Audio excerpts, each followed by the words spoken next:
successful stream. How is everyone's weekend going today? I think I gotta turn this down a bit more. There we go.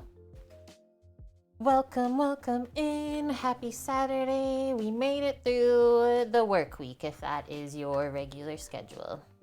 Welcome in, my peoples. Kimers and Bonk, thanks for being first as always. Love you guys. Who else we got in here? We got Michael. Good to see you, and thank you for posting the screenshot yesterday in Discord, Michael. It looked very good. Welcome in, yet it is. And Amp, welcome. I'm glad we could help you out with your toast today, Amp. Bonk, you got 10 hours of rest? I got half of that. I was woken up by the demons above at 5:30 this morning, and I couldn't fall asleep till midnight, so I'm a bit sleepy today, but that's okay. We'll get through this stream, and then I'll have a nice nap later. That is a-okay with me. The weather is like absolute shart out still, and it makes me want to do nothing. Like, it wasn't even supposed to snow or anything. It was just supposed to be overcast day, but no, we got snow again. I don't even know what to do anymore. Is it ever gonna end? And then there's like a crazy like car accident I can see in this one intersection in front of the house here. The airbags went off and everything, and there's so much like emergency vehicles, so I don't know. I hope everyone's okay. Your house sitting while the rest of your family go and get blinded by the eclipse? That's so brave of them to go do that. I'm seriously like not doing anything. I was thinking about like microdosing mushrooms and calling it a day. Do some laundry and that's it, guys. I am not planning nothing. I'm honestly planning for things to go like super haywire, so I'm like prepping up on Sunday for that. But we don't have to get into that. We can talk about that on Discord if you want to get more into it. You're dealing with 2 disrespectful people at work yesterday. You have to work a bit later, and then you have off for a few days. That sucks. I hate when that happens. I'm really trying to get this job, guys. Hopefully, like in these next 2.5, 3 weeks, I get to have a job and go back up to site. As long as it doesn't involve my car, yes.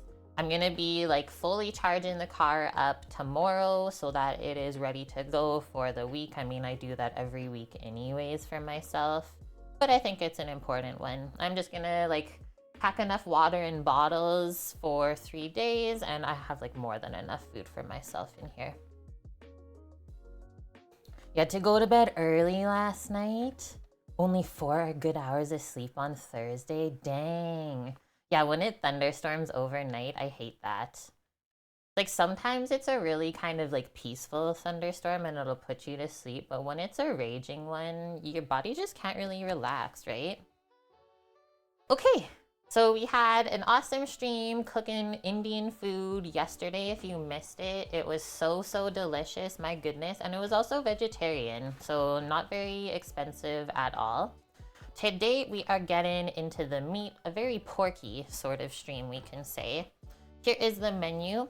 So we're gonna do a bacon wrapped pork tenderloin. I found this recipe actually online from one of my favorite food blogs. Recipe Tin Eats is what it is called. So I'll link all those too. There's 4 recipes today, so beware, it's quite long. But yeah, I saw that she did a bacon wrapped pork tenderloin and she glazed it with just regular honey afterwards. And I thought, you know what? I kind of feel like spicing up my life today. So we're gonna make some hot honey together because hot honey is like still trending in the stores here. I saw in Costco, they brought in a new brand. It is so seriously simple to make at home. So I thought I would show you guys that too, instead of paying like $12 for a bottle of hot honey. That would cost you probably like a third of that amount to make at home. And then we're gonna make classic potato salad. I was hoping that my menu being more like springy, summertime-esque would play off of the weather, but that was not the case. So we'll just pretend that it's spring outside with our menu today. Classic potato salad with the hard-boiled eggs in it and homemade dressing, celery for crunch, all that good stuff. I haven't had it in a long time, so I'm very excited actually to have that, and it's a perfect like meal prep thing too. It goes with a lot of different things. And then lastly, for some veggies for the dish, I'll pull these out to show you because some of you may not know what these beans are.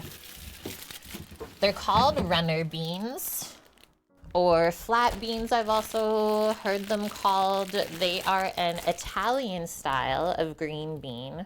So think of like the French little green beans, haricots verts. This is the same thing, they're just bigger. And like in my mind, meatier and so much better. So these were actually from the farmer's market last weekend, last Saturday I picked them up and they are like pristine still. I was kind of worried about them keeping them for a week. There's not even like any moisture in the bag, nothing. And these, yeah, they're like sweet, they're crunchy, they're juicy. So we're just gonna saute them really quickly in a pan with garlic and some fresh herbs. I have basil and parsley still. Gonna be so good together. Is the honey actually on fire? We should write a letter to them and ask.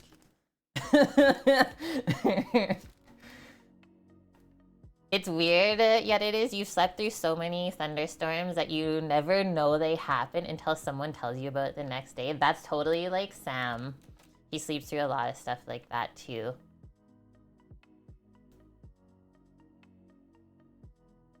You have a bottle. I mean, Calabrian hot honey is a little bit different than just like the ones that are made in North America. Because Calabrian chilies are special. But most of these places are just using regular old crushed red pepper or chili flakes in their hot honey and then straining it out. So you're not really getting anything special, but bonk, don't even feel sad about that because yours is special. Yeah, you've never seen these? You can also eat them raw. I really want to try it raw. I've grown these before too. They grow really easy. You can also grow them in like literally the color of my shirt, purple. And then the coolest thing ever is when you cook the purple bean, it turns back green. Mmm. So freaking good. Is Calabrese salami from Calabria? I'm gonna assume that just going by the names. Hi, Crimson.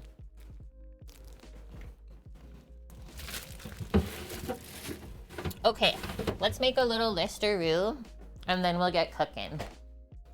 And then also on the list today, which is actually the first recipe I'll check out, is we are gonna mix up our first ever loaf of sourdough bread that we're gonna bake tomorrow on stream to go with our yummy brunch.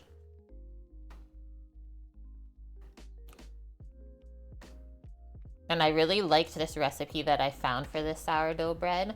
A lot of the sourdough breads that I was looking at the recipes still had yeast in them online, and I'm trying to not use any commercial yeast at all, right? That's why we took so long to make our sourdough proper for like 3-4 weeks. So I was able to find this recipe, and it's literally called Do Nothing Sourdough Bread.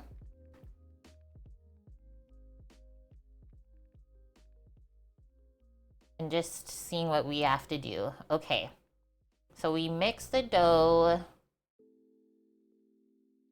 and then you just let it rise. That's exactly why I chose this. So I love sourdough breads that you just mix the dough and then you let it sit and rise overnight, like 14 to 24 hours on the counter.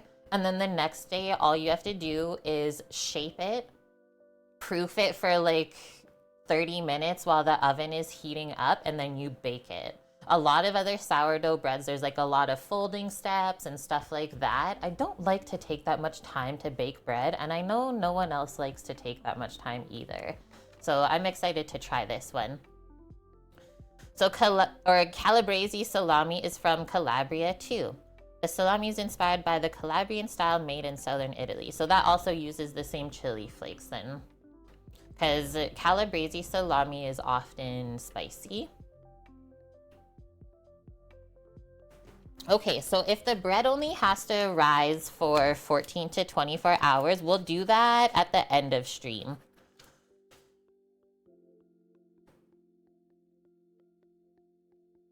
So I think we'll start with the potato salad because there is a lot of like cooking and cooling steps when you make a potato salad. We have to boil the eggs down and cool them so we can peel them and chop them up.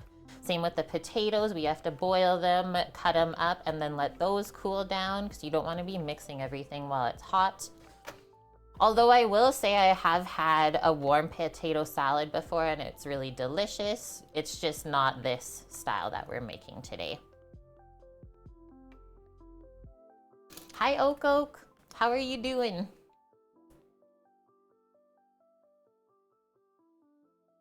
Okay, let's rate this. So our potato salad. Let's boil our eggs. And then I thought afterwards in the same pot, we'll just make the hot honey because you have to steep the honey with chili flakes for a little bit to get that flavor out of them. So I'm just gonna write that on the list next so I don't forget. After that, we can work on our potatoes. I've seen the potatoes for potato salad done 2 ways. You can either cut them up to the size you want first and then boil them, which I feel like is kind of risky. Sometimes if you overcook the potato, then it like can almost go to mashed potato when you go to mix everything up.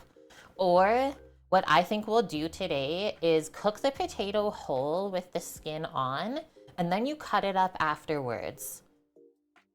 I've just had better turnout doing it that way rather than doing it the other way where you cut it first and cook it. Hi Scoots. Getting 80 to 90 mile per hour Gus. That is insane. Please stay safe. Like this whole week actually, they've been doing rolling power outages for our province.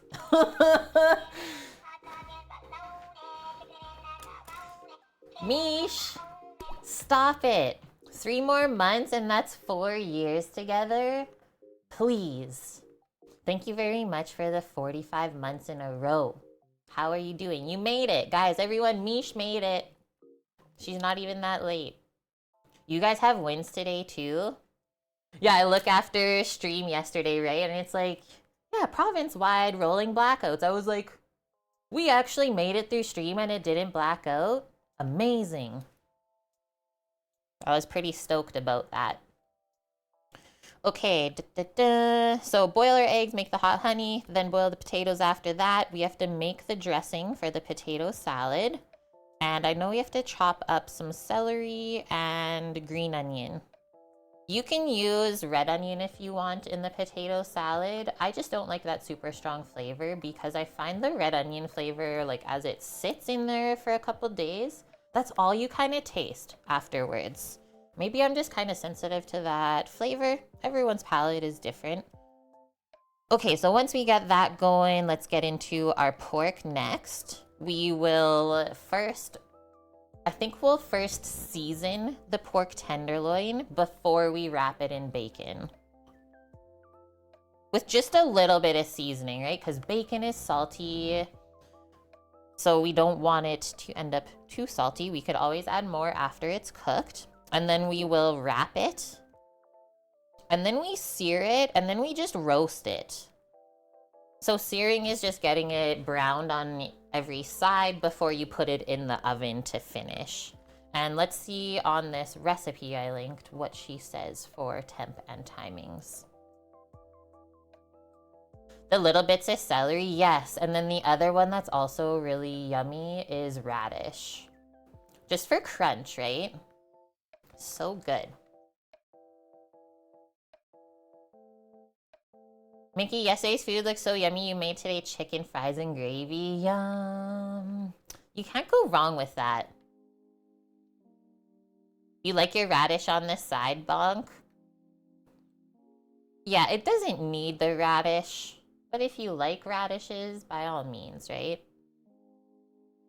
It's really good and crunchy, as long as the radish isn't too strong, right? Because sometimes it's so like peppery and sharp.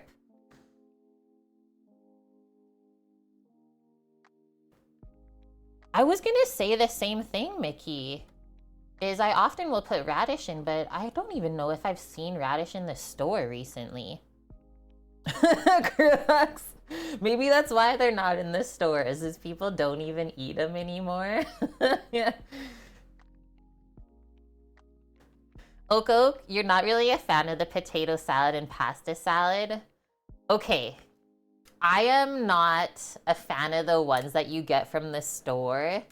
I am very particular. Even if someone else makes it, like someone I know, family, friend, etc., I'm still really particular. Because I've had some bad ones, right? If it's too like mayo-y and soggy and weird, ugh, it just really throws you off. So we'll make a really yummy one today. I'll show you how. Hi, Red Syrup. Good to see you. Okay, and then the last thing, obviously, is our beans. And mixing up the bread dough. So we just need the garlic and herbs for the beans. And right at the bottom of the list, I think my pen is dying. No. Mix dough.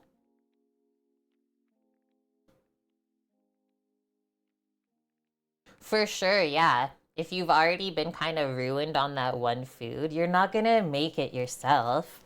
It's gonna take someone like me to make it and then give it to you made properly for you to be like, whoa, maybe I kind of do like it, right? The amount of times that I've switched people's minds on what they think they don't like, it's quite a satisfying thing as a chef. Almost a challenge of sorts for us. It's like, oh, you think you don't like this? Watch this. Radishes are too spicy for you, Amp, which is weird because you can handle a lot more spicy stuff than radishes. Do you eat wasabi? Let's do this. Okay, so for the eggs, I'm thinking like two eggs. Maybe 3. We'll get some extra protein in there. Guys, Mish showed me a little boiled egg hack on Instagram. She sent it to me. And all the people did was cook the eggs like sunny side up in a pan and then chopped them up afterwards. But I'm really weird about eggs like that, and I can't do it. I can't do it. Let's just get our pot with some water.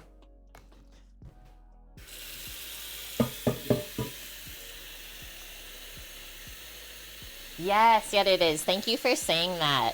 The German potato salad. So that's one that you could have warm, I would say.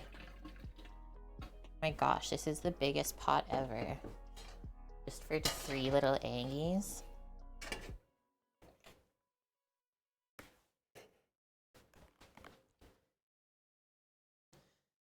Oak, you're just really weird, period.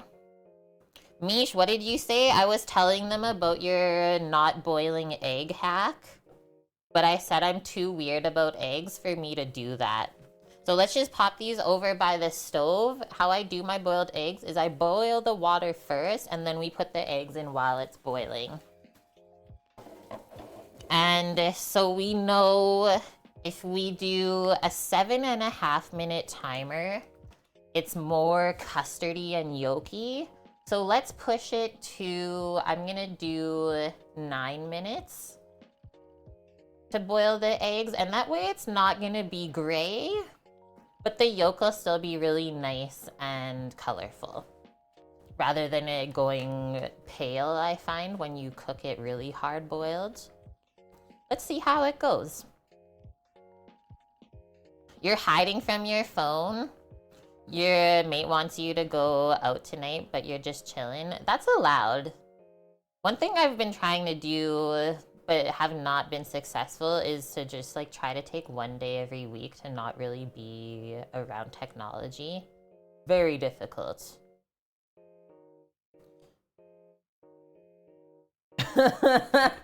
Mish, I can't. You need to try it. And yeah, wasabi is like horseradish, that's true. Has anyone had actual wasabi? I think I have only once, and it really does taste wildly different. Okay, I'm gonna grab our honey and the chilies for after these eggs are done. But while we're waiting, let's chop up the potatoes and get them in the pot.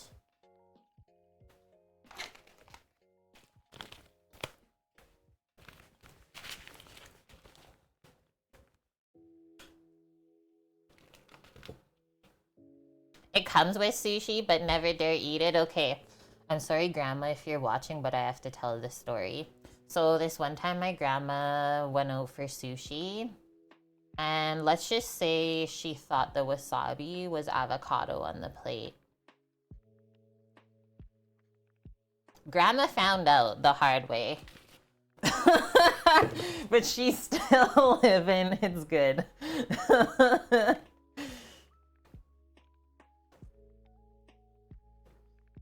She tells us this story to this day. I don't believe I was there. I don't remember myself being there for it, but oh man, when she tells the story, it's hilarious. Your daughter thought it was green tea ice cream, see?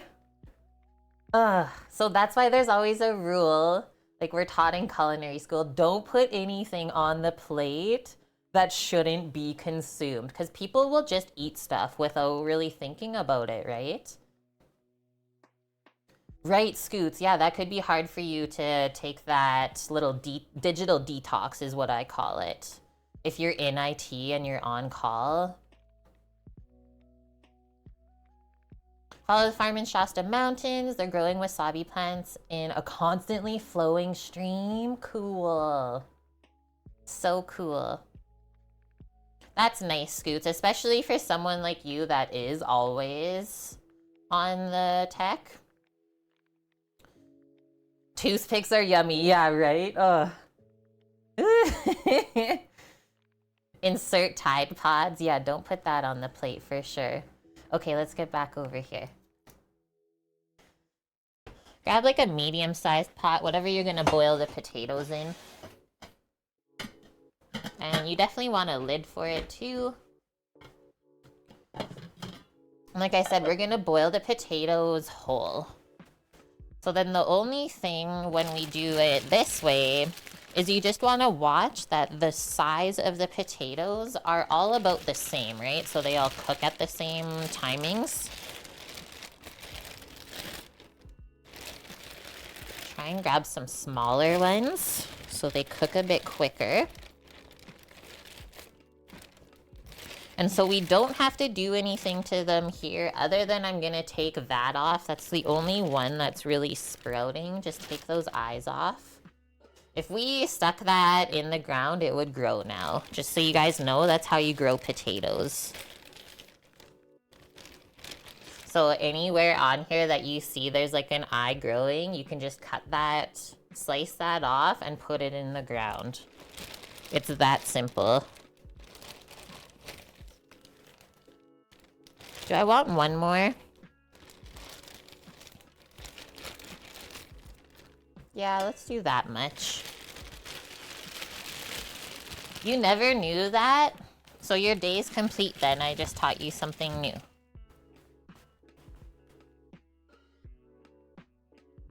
Yeah, the more the merrier. Like I always thought before I worked at the farm, I thought, okay, it has like this. That's the only one you can use, just put the whole thing in the ground. But then the farmer taught me that anywhere that you see an eye, and then we just had paring knives, we just cut all the potatoes up before we went to the field, and then we just stuck all the different pieces into the dirt. And I will tell you that they did grow into the potatoes.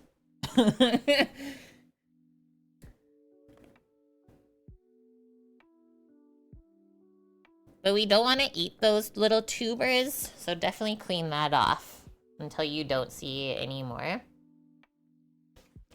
Mish, I can only imagine. Okay, so now we're going to just cover this so the potatoes are covered with water, but don't fill the pot up. And we do have to add some salt still.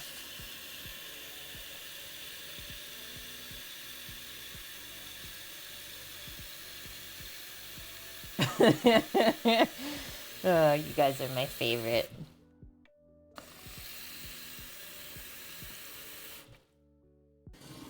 Yeah, I always loved that too. Very much so fascinated by the sprouting potatoes in the cabinet in the basement.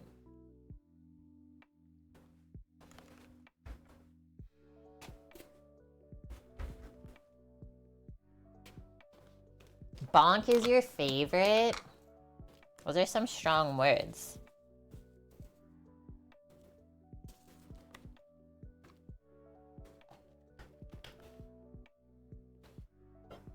Let me just cover them up.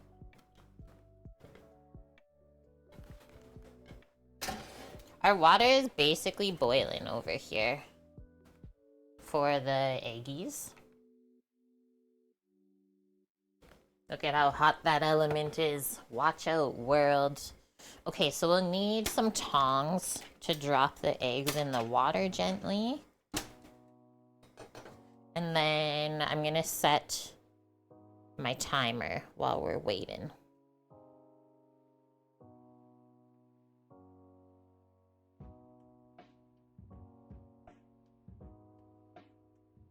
I'm doing a 10-minute timer actually for the eggs. Just so the white is actually fully cooked through. Okay, so we're gonna drop all the eggs in gently. Just put them in the tong and then let go. Do I even need more water, guys? Sometimes when the egg sticks out like that, it doesn't really cook evenly. But either way, I'm gonna turn on that timer. I think if we get them rolling around enough, give them a little stir halfway, should be a-okay. They're bubbling, boiling.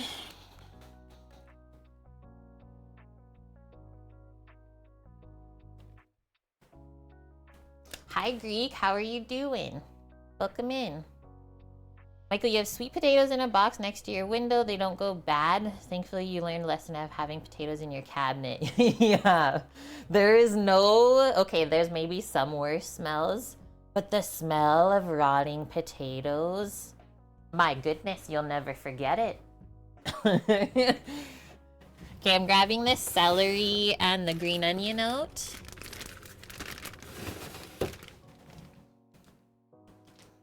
You're good, Greek? I'm good too. A little sleepy, but that's okay. That's what naps are for. I never thought of that, Crimson. Yeah, an eye for an eye, Kate. You better be careful.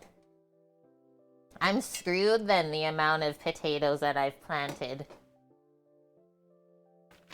And I will say potato harvesting is one of the most fun things on the farm ever. Also one of the hardest things to harvest on the farm. Because like the tractor slowly goes through the hills of the potatoes to like break it all up. And then you literally have to crawl on your hands and knees through these piles of dirt to dig the potatoes out. But I will say, yeah, it was so dang fun. That was like the biggest harvest day ever. Let's just wash this celery up. Yeah, digging clams too. I can only imagine. You just cut the eye of the potato and bury it in soil. That's literally it, Mickey. But then it is also important to know what to do with the potato plant once it is starting to sprout, right? Because there's a certain way that you grow potatoes. It's called hilling.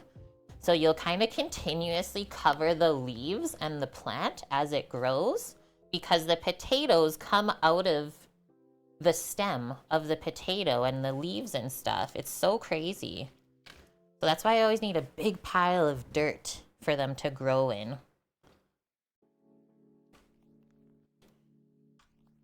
What do we want? One more? Because they look kind of small.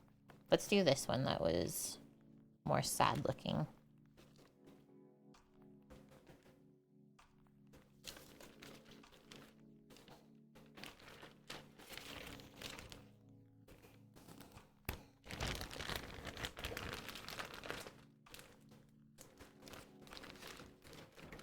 So we can just put the celery and the green onion while we're waiting. If we get to chopping it, just put it in a little bowl or a container for later to mix into the salad. Hi, Kermit. How are you doing?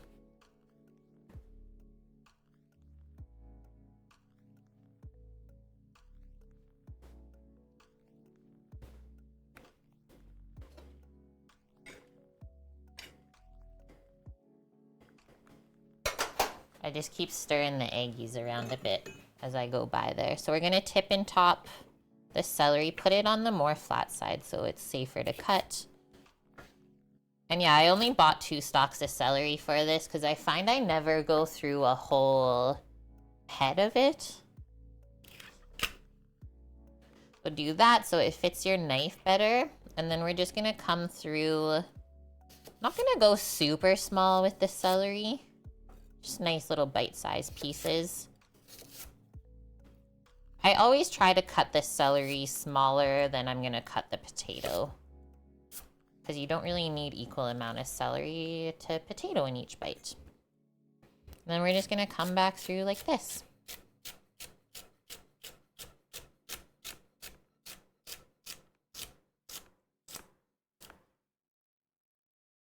Finish doing your laundry. That's my Monday plan. I usually try to do laundry while everyone is at work, because Monday is like my day off to me. I'm excited. Fresh sheets and stuff again. The best feeling. Yeah, nice and crunchy, I will say. The celery stalks were the best looking thing produce-wise that I got from the store, which is not often the case. They often look super dried up and sad, but it looked like they had just cut it off of a head of celery and popped it on there. Very exciting. Sam like really despises fresh celery, so that's why we often don't use it too much. He'll have it cooked and stuff, but yeah, fresh, not a thing for the Sambo. What? Sarah's in Manchester? You gotta, Mickey. You gotta. Yeah, you call these spring onions? These, I know they call them green onion because they're actually not spring onion. Is a spring onion, once again, I was taught this at the farm, has more of like the bulbous bottom to it by the roots, whereas green onions, they're always just very straight. So a spring onion will kind of look like a mini onion at the bottom, but you still use all of it the same as this. Spring onions will have a little bit stronger flavor, I find, too. Not a bad thing, though. Okay, we still have 3 minutes on the eggs. Let's trim up this top part. Anything that's kind of soggy or browned.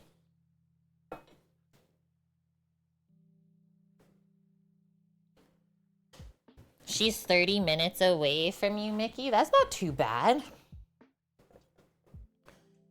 That's shorter than my drive to go get Sam from the airport.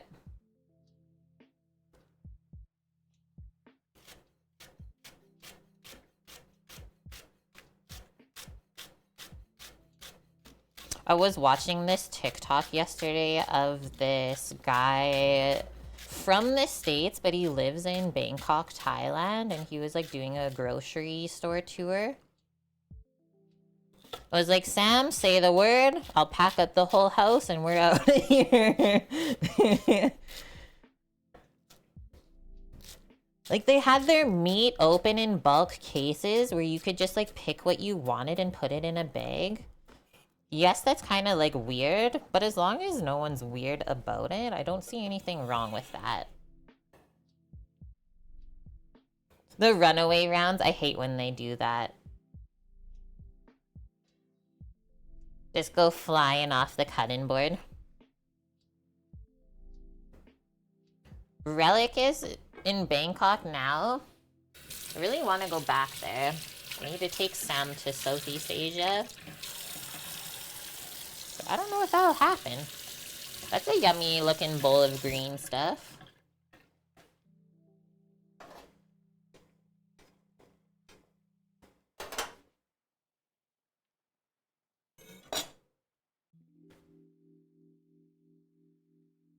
I don't even want to know all the ingredients in the store-bought potato salad nowadays. And I'm pretty sure it's really expensive to buy it pre-made now.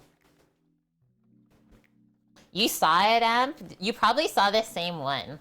As wild as how much bottled water they go through. No, you do not drink the water there. You never. Unless you want to do nothing and sit in your room on the toilet. Yeah, you never drink the water there. It is pretty crazy. I like your style, Mickey. Just drink the wine, he says, guys. Okay, what do we got? 30 seconds on this timer. I'm not going to start anything, but I will cross our celery and green onion off of the list.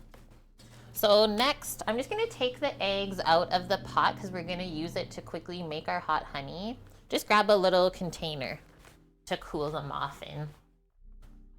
So I always like to run cold water over them to stop the cooking.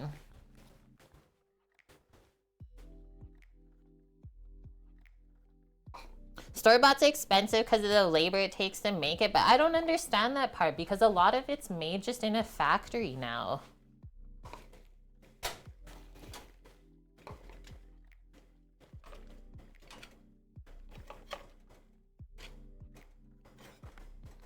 There's my hot eggs. Just pour cold water over in the sink.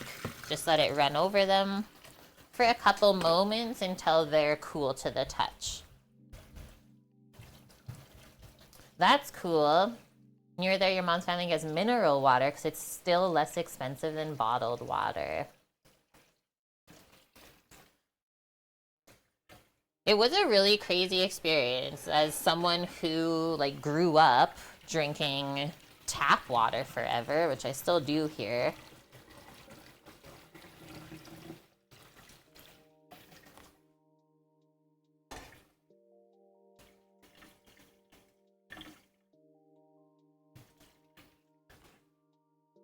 Oh, the ones that are made on site? Oh, in like the deli area where you can sometimes get the rotisserie chicken and stuff. We have been really into comparing the prices lately. I'm always a little curious.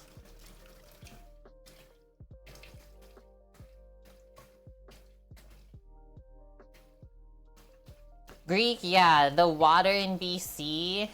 Like, oh, I remember the water that we had when we were on the island. Is like the water reservoir, you can't even get close to it. It's like fully chain link fenced off. I won't even talk about how good the water is up in Nunavut.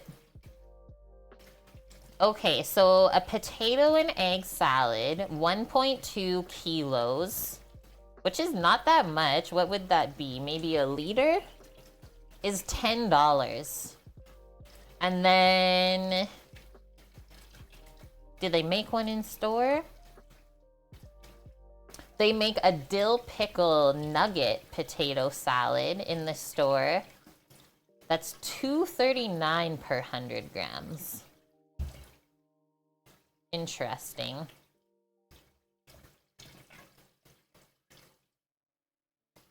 I think I'd rather make it myself. The water in New York is bad. When we were there, I think we drank tap water. But then I will tell you, but this also started like kind of as we were on our way there, that Sam got an upset stomach. So I don't think it was actually from the water that time. Bonk, there's a market that has a deli you like to buy the chicken salad. Just some sort of flavor profile you can't even replicate at home. That is funny when they do that, hey? And like, you're not gonna ask, 'cause it's so easy to just go buy it and satisfying. For sure, Blood Oak, for sure. I mean, Sam keeps forgetting to do this, but I tell him to like bring his water bottle up to work because they have a water testing facility up there.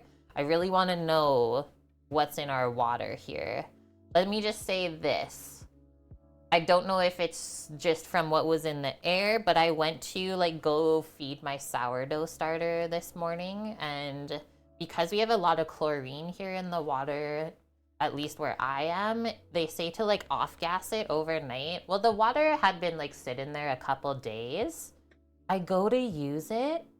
The thing's floating in there today. I was like, I hope this is just from it sitting like open to let the chlorine out. But if that's what's actually in the water, I died. You've got a tester? That is smart. Just stick to wine. It's probably safer. You're right, Mickey. Okay, let's come over. I was just letting this pan like dry off from the liquid, from the water. So now we're gonna add some honey. And then to make hot honey, you just add chili flakes. Really easy. So up to you how much you want to make. I'll make enough, obviously, so that we can glaze the pork. But if you have extra, not a bad thing to have around. It's the exact reason why our ancestors learned to make and drink beer and wine. Totally. There's gotta be part of the fermentation process that is good for us, right?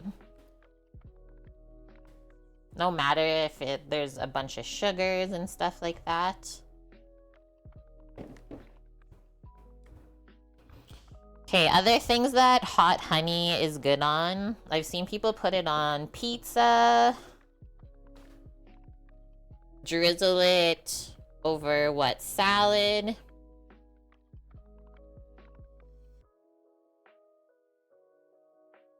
Any sort of meat it's good with. I would say it's yummy with cheese plate too. If you have a really creamy cheese.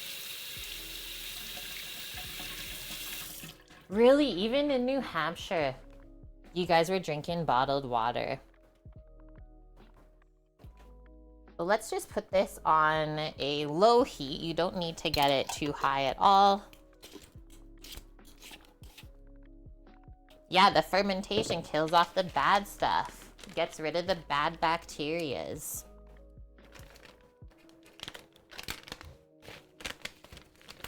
Anyone here drink kombucha? I saw this one lady that Misha and I watch. She made kombucha a couple weeks ago on her YouTube. And it looks so dang easy and like yummy. I actually did not know that kombucha was fermented tea. I thought it was just like a juice, like a fruit juice or something that was fermented, but I had no idea that it was made from black tea. And kefir. Nice. Yeah, when I was still working at the restaurant on the island, the one bartender there, she always made like homemade kefirs and stuff like that. Oh, so good. And this is true, Mish. Yeah, she also made feta on her show, and that looked easy. Okay, just gonna put these two things over here. And so we'll bring that up to a simmer, but I wouldn't cook it super long. It's just not necessary. Trust me, you'll draw out a lot of the spice in a small amount of time. If you want it more red, maybe use the Korean chili flakes. Gochugaru. Or I've also seen people like just mix in a little bit of hot sauce even, which we could do at the end. Just to color it further red if you wanted, that's an option. Yeah, kombucha is tea. The things that you learn.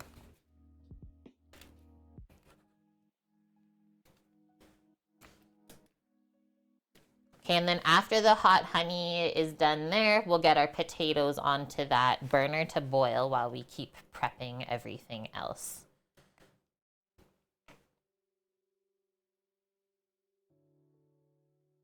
It's not to everyone's liking because the flavor is kind of funky on its own. The kombucha or the kefir?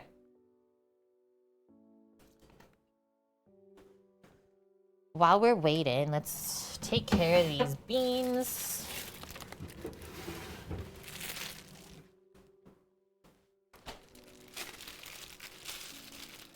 Yeah, that's what I would make.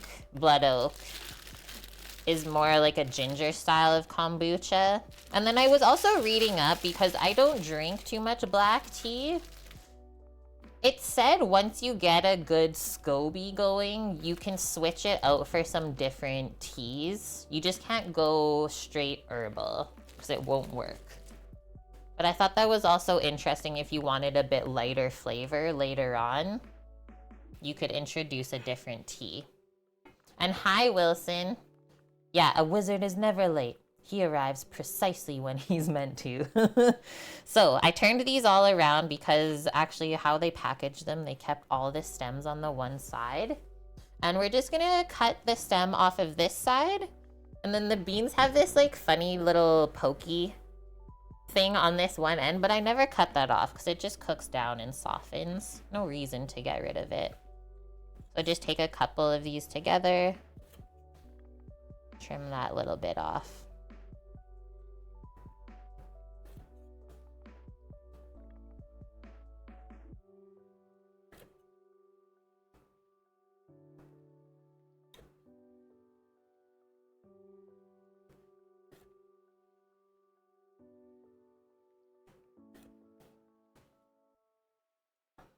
Done.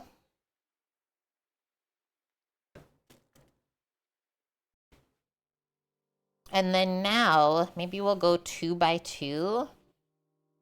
I like to cut them on a bias so that they're more bite-sized. I usually go like this. Maybe 1 inch or so lengths.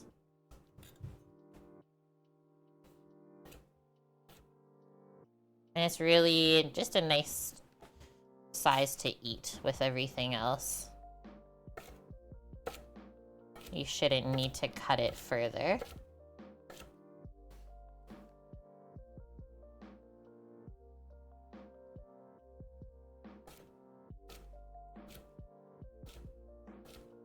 You can also, with these, like, thinly slice them through this way, and it's really good. But I don't want them to go soggy today, so we're not gonna do that.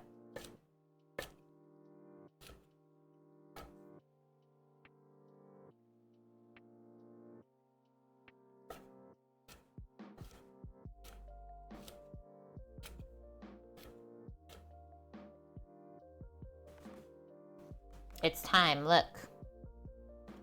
Things are happening. It looks kind of crazy. I'll just take it off so you guys can see.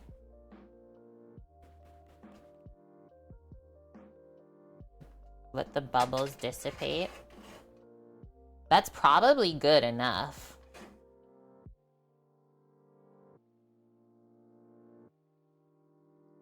It's really mesmerizing, honestly, the bubbles. It's like one of those things that you can't look away.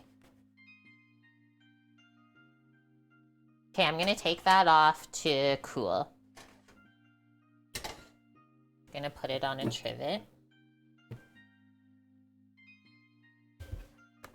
And then we'll get our potatoes on.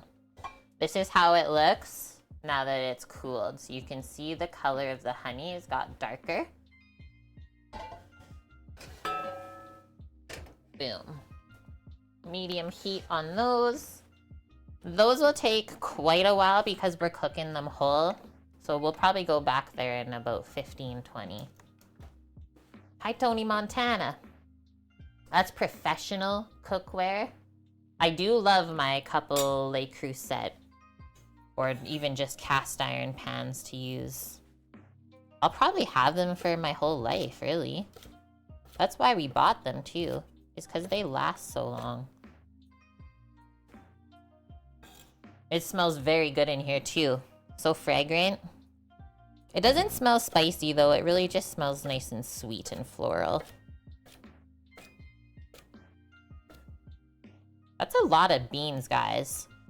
So from the farmer's market, I got this whole bag of beans, and then I've already eaten a bunch of these, and this is the one store-bought one. And like so many tomatoes for $11. To some of you, that might be really expensive, but currently with the prices here, this is like a steal. The only thing I don't love is that the farmer's market here is only on Saturdays. That doesn't really work that good with my stream schedule.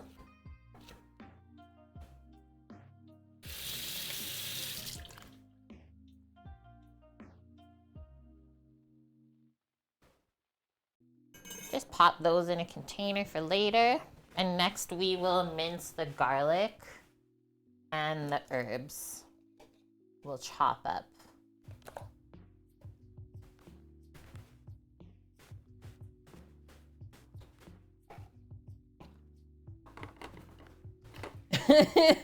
Oh, beans.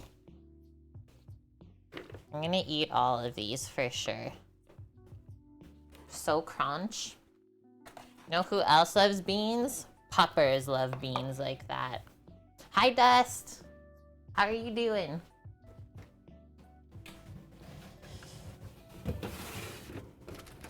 Get the herbs and the garlic.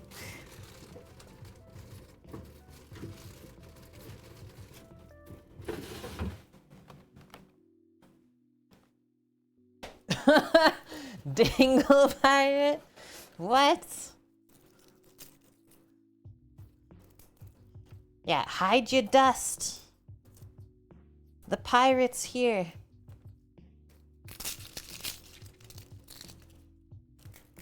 Dust, it looked like you went for such a nice walk. I'm jealous of how your weather looks there.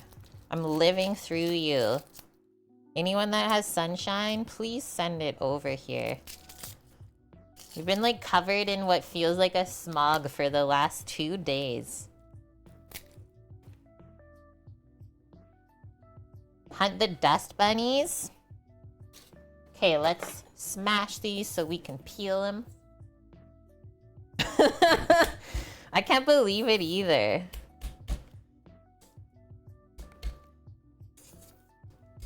I just keep laughing, really.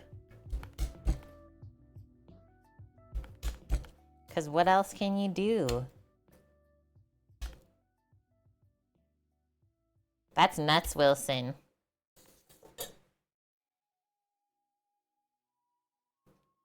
It's like such a cold, like, snap, right?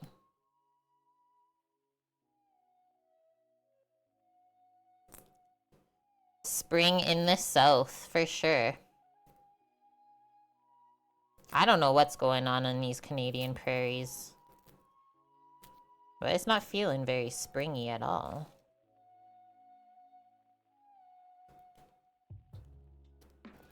$11 Canadian is $8 American, is $7.50 euro, 6.43 British pounds. Thank you for that, Amp. So just know that Canadians are getting robbed, man. Straight robbery. Nice, Bonk. Enjoy it. For sure. It is supposed to get nicer next week. I hope the forecast doesn't change again. But we actually might luck out and be able to see the partial eclipse, whereas a lot of other places are going to be covered in clouds. So I'm kind of excited. Yeah, it costs slightly less than 1 kilo of feta. Hi, Goat Farmer Bluesy.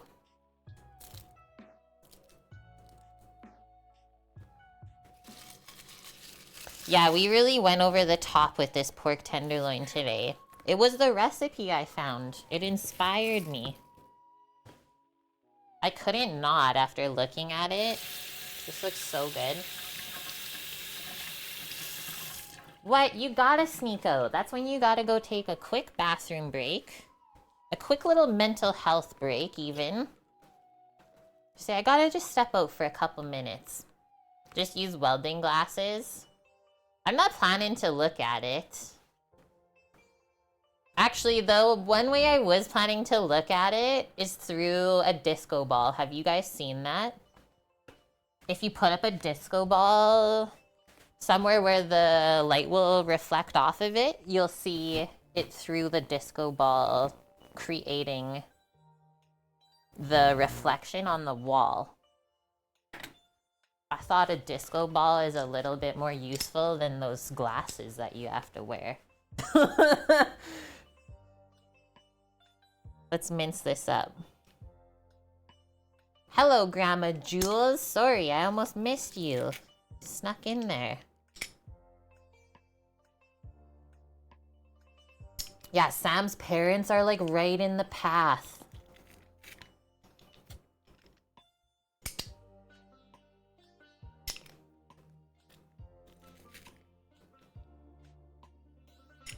What? That sounds amazing, Dust. The pizza?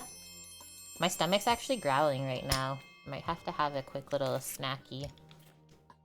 I made a massive yogurt parfait bowl earlier and I couldn't finish it all. But now might be the time. Janik?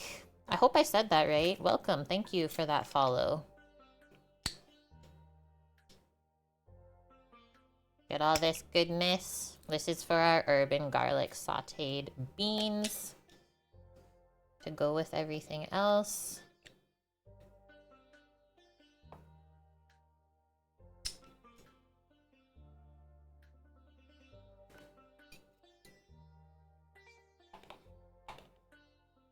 Ah, everything's sticky.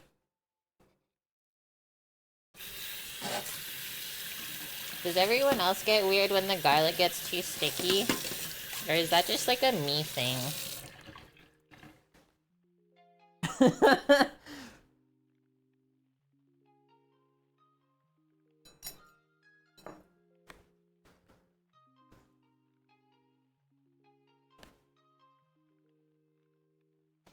Is the pollen really bad this year, Bonk? Okay, let's pick some basil.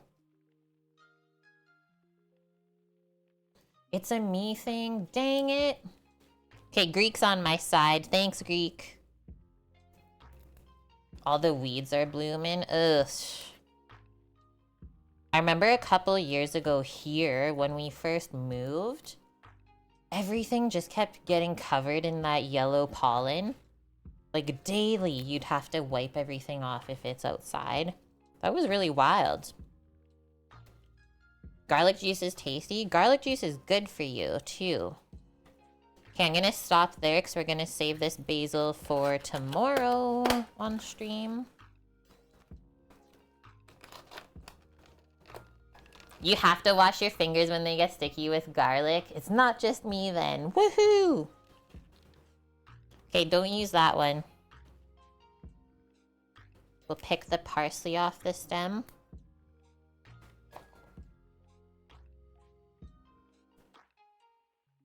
Oh yeah, if you have a black car, instantly see it. The worst. Yeah, just lick your fingers clean. No vampires in this household. No, Wilson! You went through the car wash, went to the grocery, came out, your truck was yellow again.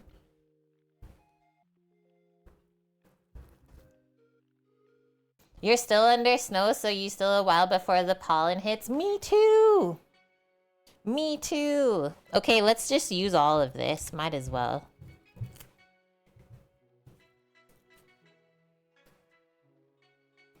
Yeah, if you want a car that will show every single thing, get a black car. We learned that the hard way too.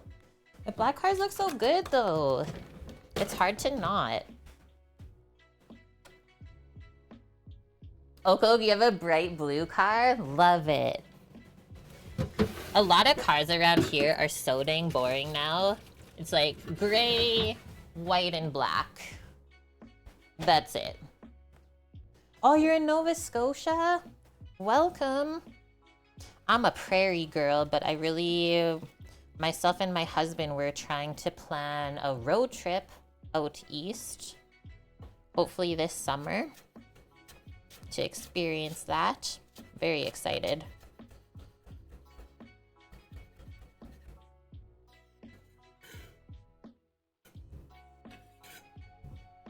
You have a reddish velomobile?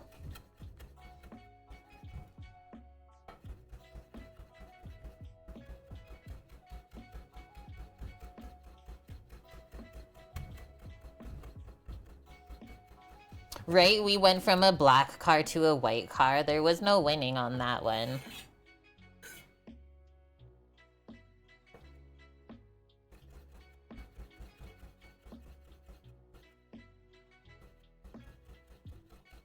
Yeah, the other one with garlic, good tip, Grandma. The other one is also fresh lemon. If you have any fresh lemon around, squeeze a little juice on your hands or even just rub your fingers on the outside where all the essential oils are. Okay, soup the herbs into this one separate from the garlic. Nice. I can't wait till I have a tractor one day. Bright blue with a black roof and black alternate rims. Oh, that just sounds like it does look good. Slick, if you will. Yeah, right? We always have our knife in our hand. So that's just the easiest thing.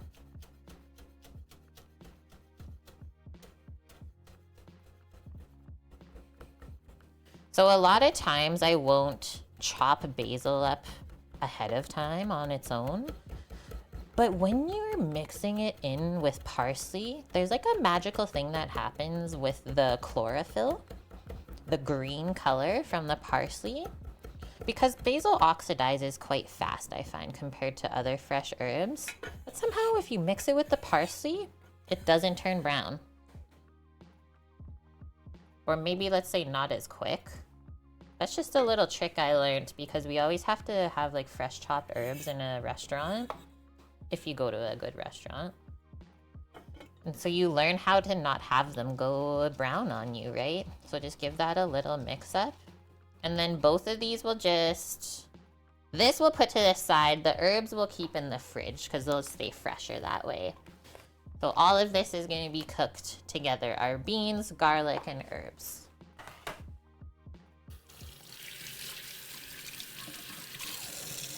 Hi, Frank. Making gremolata? Close. I was just chopping herbs for sauteing with some veggies later. But gremolata is delicious. I don't have any lemons, though, to be able to make that one. They were not on sale this week, so I said, no way. I'm not spending $1 on a lemon.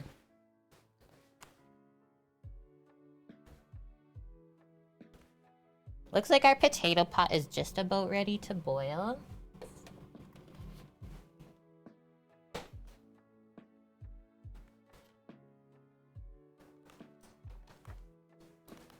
Okay, beans, garlic, herbs, done. Let's season and wrap the pork. Might as well. Gremolata is delicious. Same with chimichurri is a good one to keep around if you love herbs. Yeah, were you like... I posted on my TikTok as well as Instagram my grocery shop yesterday here, Grandma. What I spent $40 on. It's ridiculous right now. Hello, culinary dropout. Did you go to culinary school and you dropped out because you said heck it? Hey there, what makes a potato salad classic? I would say this is the one that you will find most in North America. Is why it was called classic potato salad. The one that I was raised on at potlucks.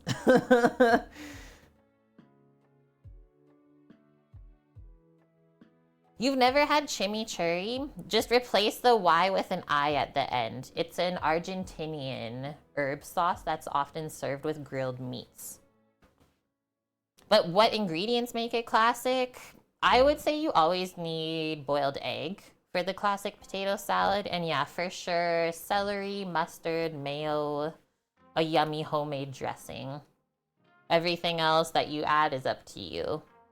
If you want, you can check out the recipe that I have linked we're making today. Celery seed, yeah, if you want. We were talking earlier about like cold potato salads, warm potato salads. Some have a creamy dressing, some have more of a vinaigrette style dressing.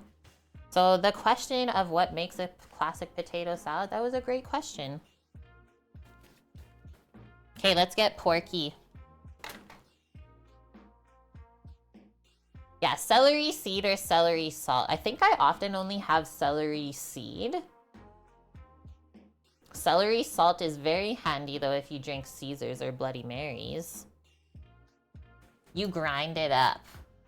Nice. And you only need a bit of that for it to go a long way.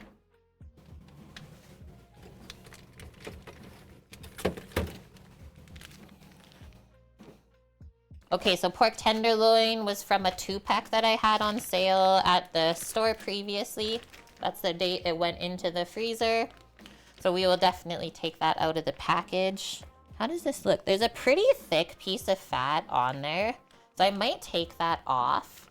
Maybe give it a little trim before we wrap it in bacon, because we're wrapping it in more fat, right? So we don't want that to get kind of stringy and weird underneath. And yes, I chose the maple bacon because that's what I like to eat for breakfast, because we're not going to be using this whole thing, I don't think. So let's get a little cutting board. And our boning knife.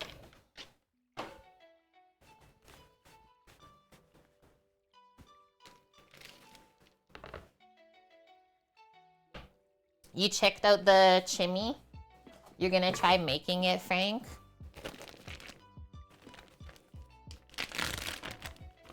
Chimi's good because it always has a little bit of spice to it. If you make it authentic. Put this on here without getting any weird juices. Pour that down the sink.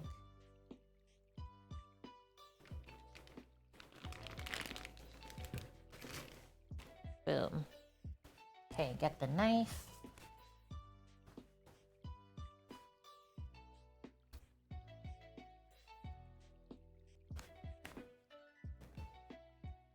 And I'm gonna have a sip of water real quick. All of you guys should too.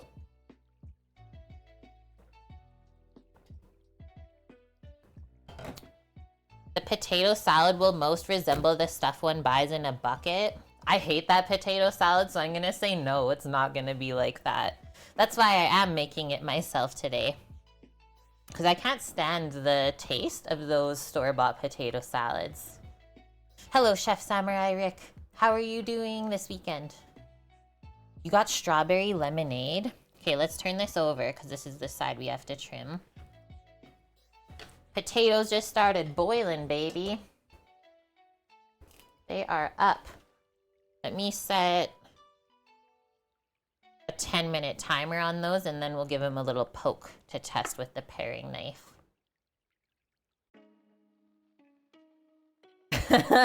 I'm sorry, Grandma. Okay, so this is the fat I was talking about. If we were not bacon wrapping the pork tenderloin, I would 100% leave that fat on because it'll help keep it moist as it cooks. But since we're adding more fat on the outside, let's trim this.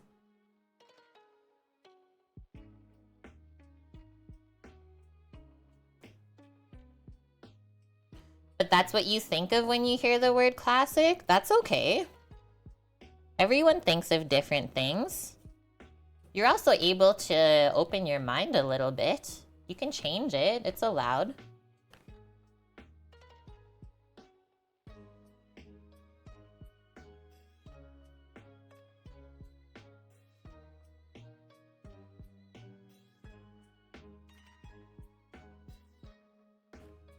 It's a pretty nice piece of meat, I will say. Not really cut up at all.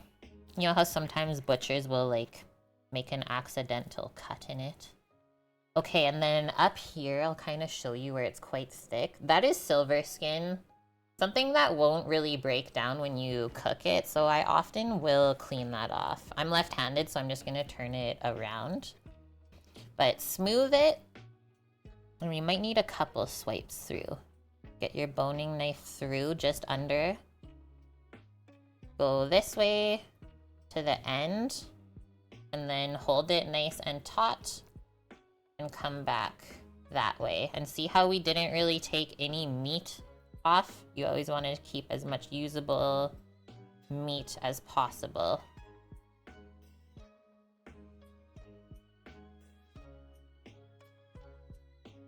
And yeah, this sinew part really just ends right above here. There's not too much that you have to trim off, but this will help later when you're eating it. I have tried to leave this stuff on before, and like I said, it really doesn't break down when you cook it. It just kind of stays rubbery and weird.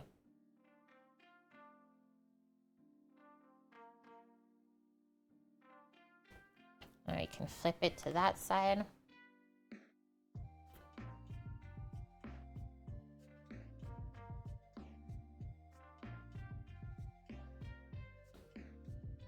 My neighbors are like on one today. I don't even know what to say.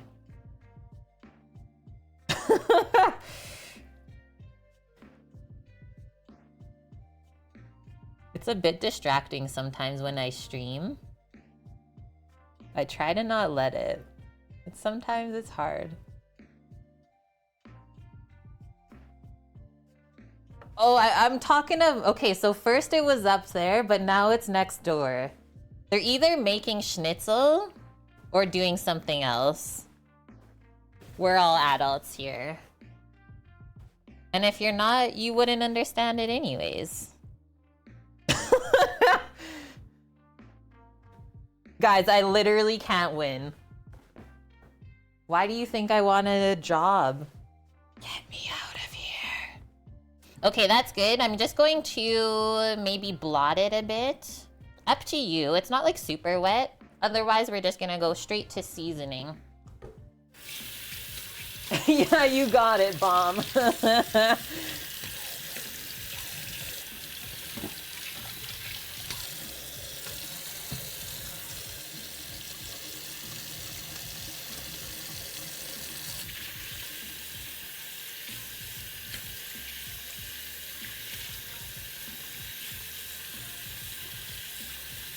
It really is the worst.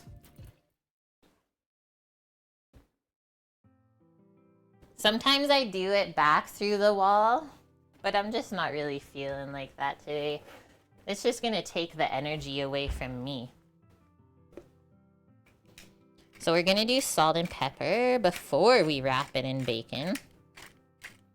And let's do like all around the sides.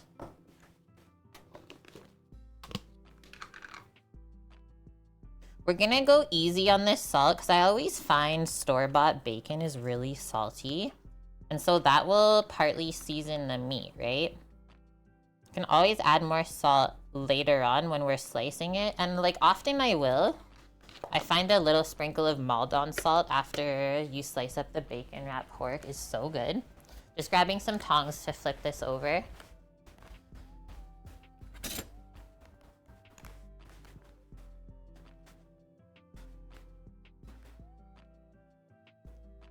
Sometimes, man. They might be pounding pork, but I'm pretty sure they're Muslim. I don't think they eat schnitzel.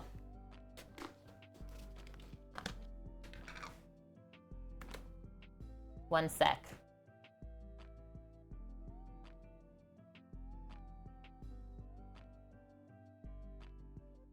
I think I might have solved it.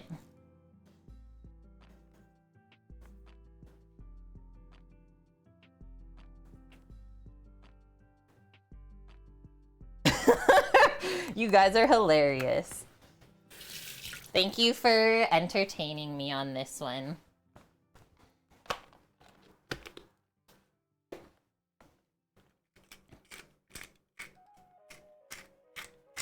Like, I don't mind if you make schnitzel, just don't do it on the wall where people can hear you.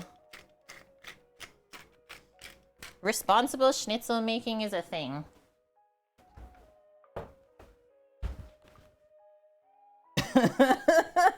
Okay. We have been seasoned.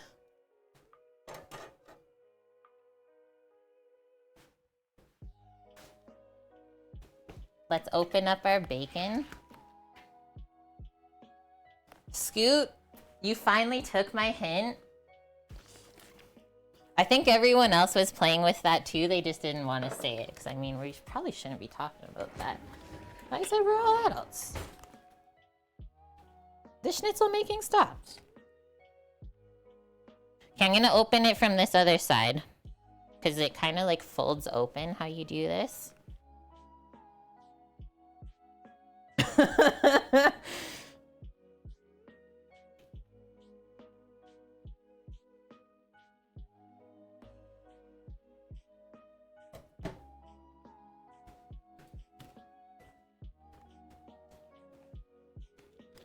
Yeah, it's a pastry, I'm sure. I also was very, like, impressed with the pack of bacon I picked at the store. Because it looked so good and meaty.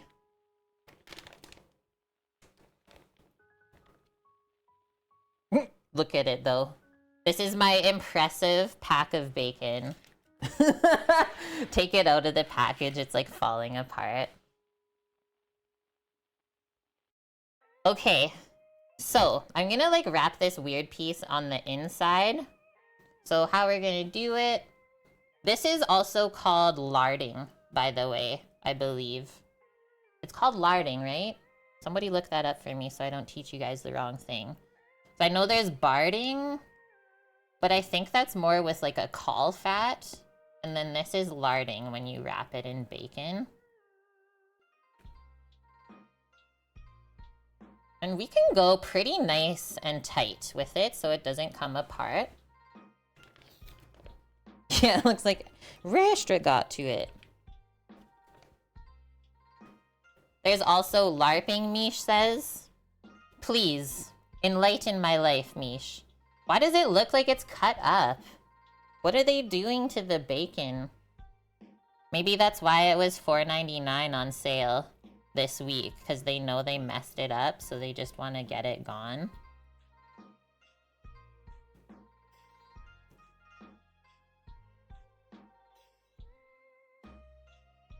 I knew what LARPing was, you guys.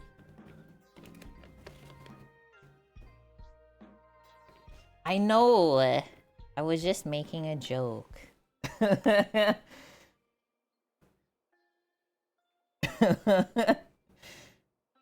Has anyone in here actually done that? Because I think I would have an absolute blast, let's be honest.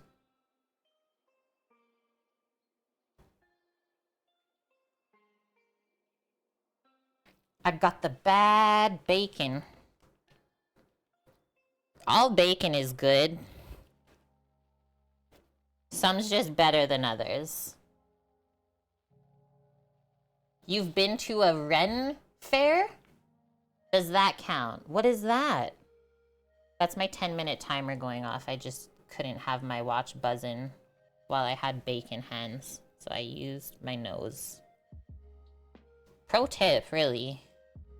That was to check how the potatoes are cooking, but I'm just gonna finish this since we're almost done first, so I can wash my hands.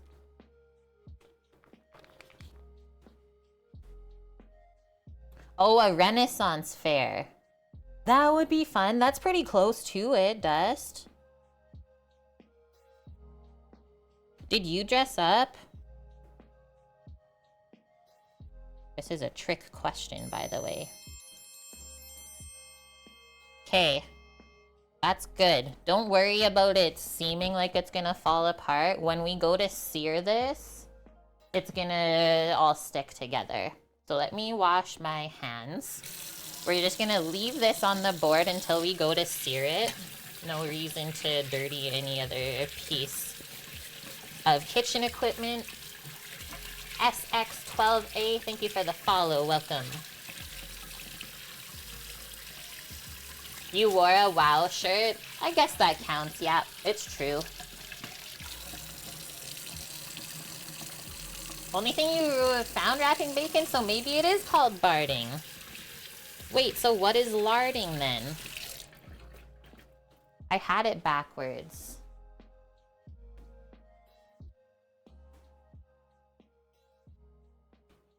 Look at it. And we don't have to put that in the fridge either because we're gonna be cooking it right away. Leave it out to come closer to room temp. You'll get a more even cook. A lot of people don't do that. It's always better to not put ice cold meat into the oven. That's when you'll always get that like weird gray ring around the outside when you do that.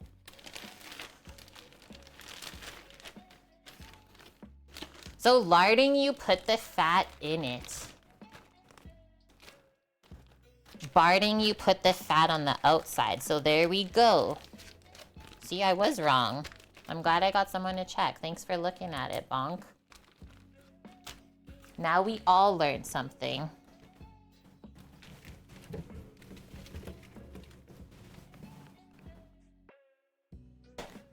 Okay, come over here.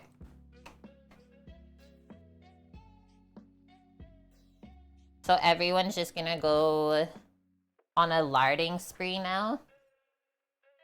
Let's poke these. See how they're cooking. Still a bit crunch in the center, so we'll keep them going. I'll set maybe a 7-minute timer to check them again. I don't think I'll go another full 10.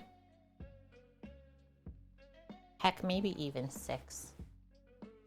What we don't want to do for potato salad is overcook the potatoes.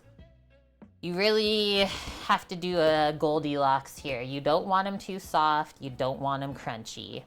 Just right in the middle.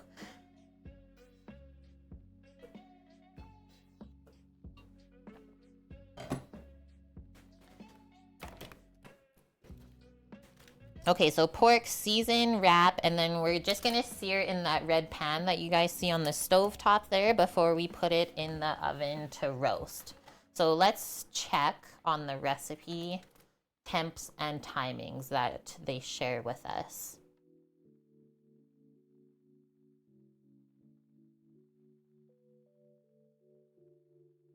So she wrapped her pork tenderloin differently.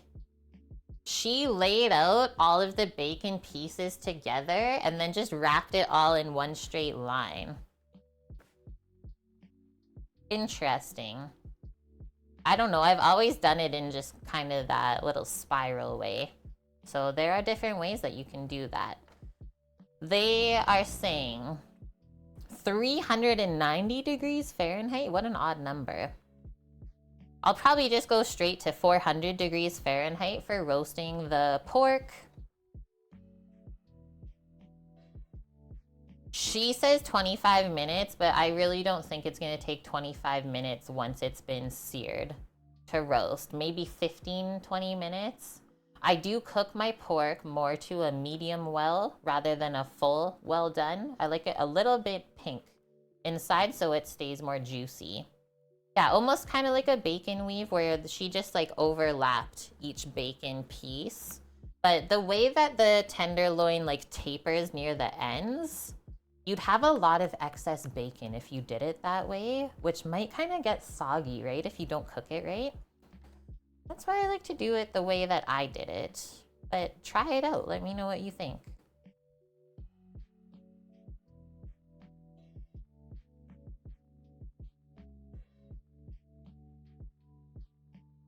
So she drizzles honey over the pork before it goes into the oven after it's been seared, and then you can also do a little bit more afterwards. So let's just get a pastry brush, something to be able to brush it on. And we made a hot honey today rather than just regular honey on its own. If you don't like spice, this is our hot honey. It's kind of cooled now. But yeah, if you don't like spice, just don't put the chili flakes in. Pretty simple. While we're waiting, why don't we make the dressing for the potato salad? Mish says you could have stuffed the tenderloin with feta and then wrapped it in bacon. Please try that. Tomorrow we're using a bunch of feta, so I didn't want to use any feta today.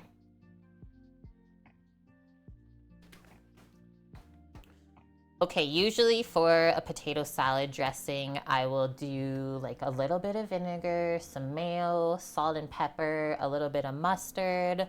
Like you guys said earlier, some celery seed if you want. Let's see what the recipe says though.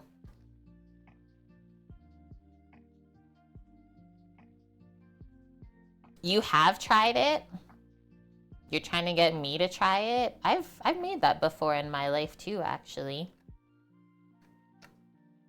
Just maybe not on stream. Okay, they say mayo and buttermilk if you want. I don't have buttermilk. I can just put a little bit of sour cream if I want it more creamy like that. This is an important one. I almost forgot it. Some dill pickles. Our dill picklers.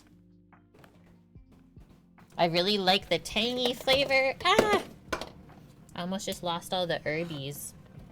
They were precariously propped on here. But yeah, the tangy crunch. Give me a sec, guys. Nothing that a bench scraper can't fix. Hi, just in case anyone forgot, gravity still exists.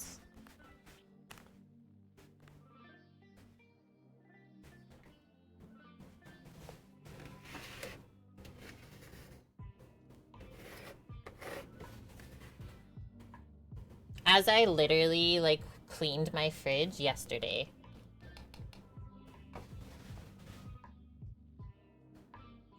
It looks dirtier now than before I even cleaned it yesterday.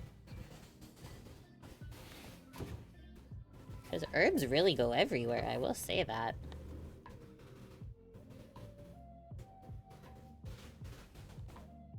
The rest of that's a vacuum post-stream. Never heard of buttermilk and potato salad? No, I thought that was kind of weird, honestly. I usually just go with mayo and a little bit of vinegar to cut through the richness.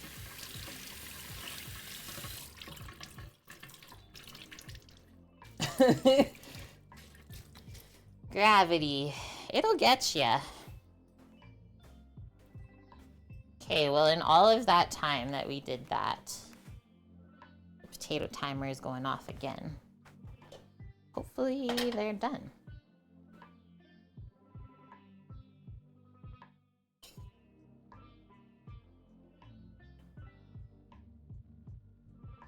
I like turn some of them over.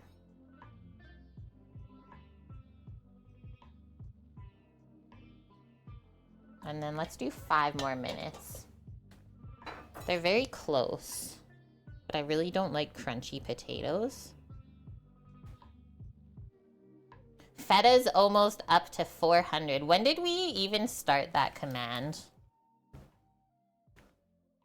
When did we even have that command started on this stream? Mayonnaise.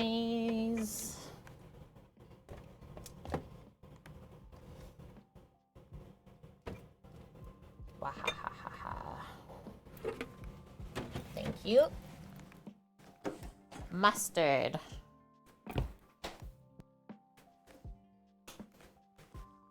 Some seasonings.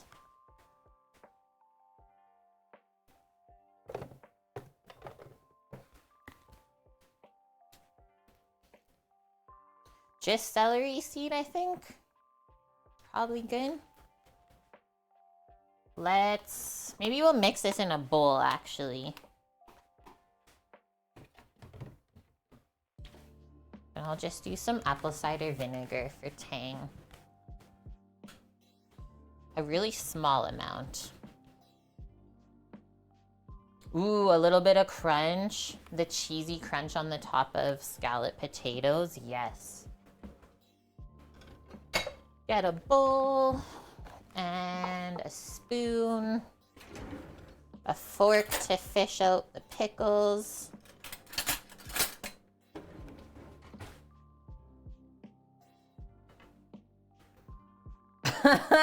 Is that an actual headline, Em? Shoppers outraged by price of feta cheese at Loblaws compared to Walmart.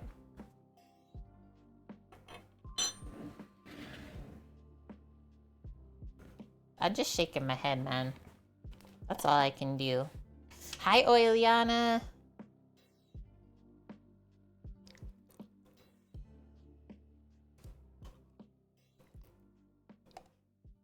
Get that Hellman's in ya. And what you don't want to do ever is try to make the dressing like on top of the potato salad or like in it as you're mixing it together. You always make the dressing separate and then add it afterwards. Trust me, I've seen someone try to do it the hard way and it took them, I'm not even joking you, 2.5 hours to make a potato salad. When the potatoes were already cooked ahead of time. So don't make that mistake. From yesterday's Toronto sun, I believe it. I mean, grandma is in here from Nova Scotia, so out east in Canada. And she paid 25 cents for something that I paid $1 for here. Small amount of celery seed. I don't like when it's too overpowering. I like it more in like a coleslaw than a potato salad. But since you guys said it, I added it for you.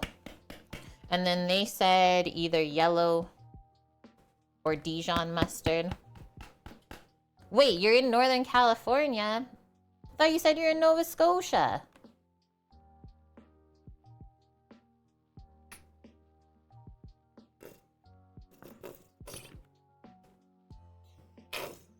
Or did you mean to say NC? Also, guys, Dijon mustard is quite strong. You can make the mistake of overdoing it with that one too. Hi, White Dove, how are you? Ooh, nice. Nice area. You're in Chicago, mustard only, never ketchup? Yeah, Sambo can never have a Chicago dog because he's a mustard hater. I could, though. Okay, smallest amount of apple cider vinegar. The other one, let's say if you didn't want it like too acidic, you can add a little bit of the pickle brine. This is a new jar. Let's see how strong we are.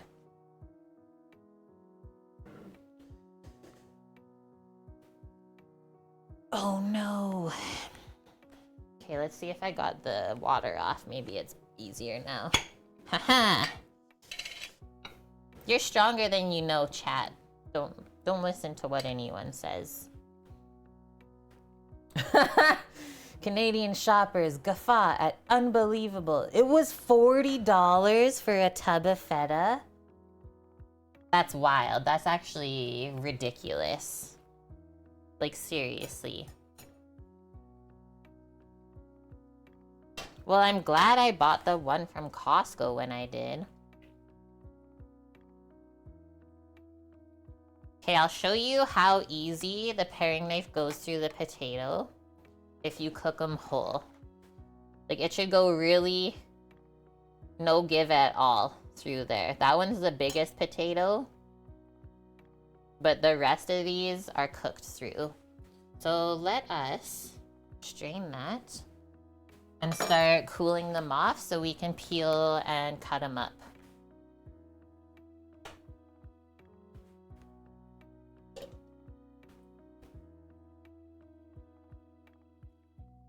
Yeah, if someone made feta right now in Canada, You make a lot of money. It's true, Amp.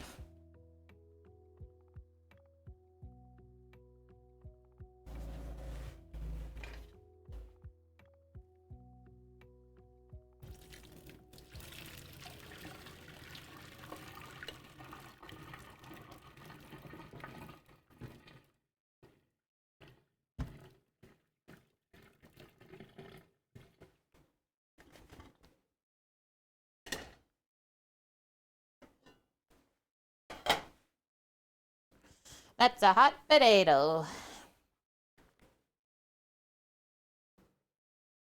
Is that a song? Look at this one, got like messed up. I have to eat it. They really like shoved it in there. This poor pickle.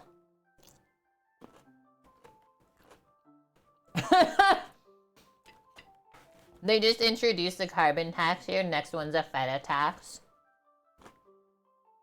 Oh my god.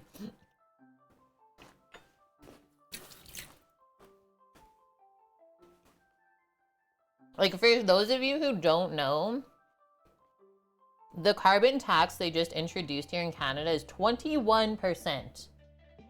21% tax. It's not like it was like a 7%. No, 21. So that's why literally everything else is super expensive. I know it's been around Torino, but the fact that they're charging as much as they are for it, I don't think that needs to happen.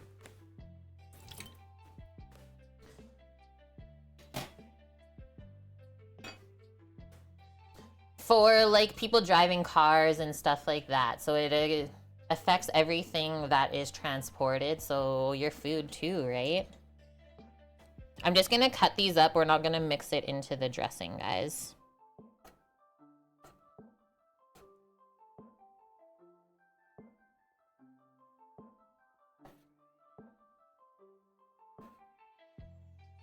Get nice little pickle pieces. I might be able to actually just quarter these because they're quite small. That's easier.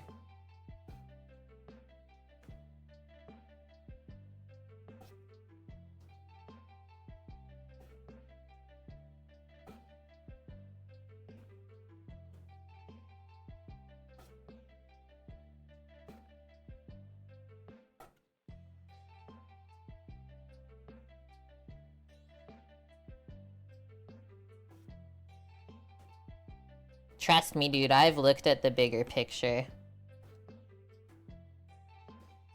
I've lived in a lot of different places in Canada. But we're not gonna get into that. I'm gonna get back focused on the food.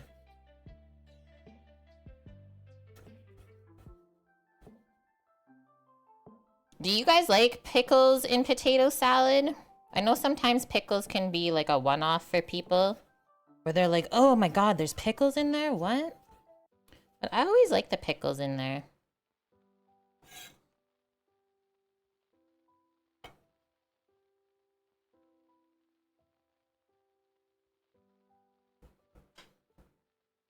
Some, but not a lot. This is actually like a pretty good amount of pickles. But I do love pickles. Let us get out the bowl that has the celery and green onion, our other addings, and just pop the pickles in there. It's Annie. Hi, Annie. How is your weekend going? Scoots, you like lots of pickles? No for a potato salad, but yes for like a tuna salad. That makes sense. So it's kind of like a tartar sauce sort of thing.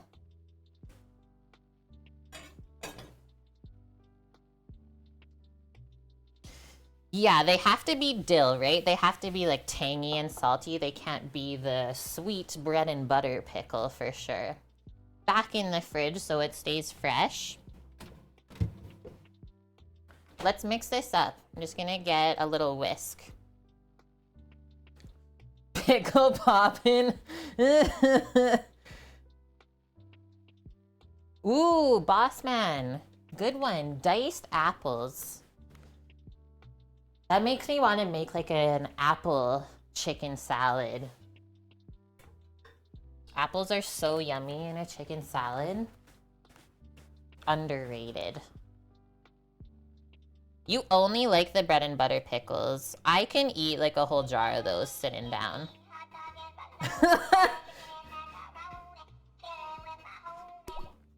Here we go.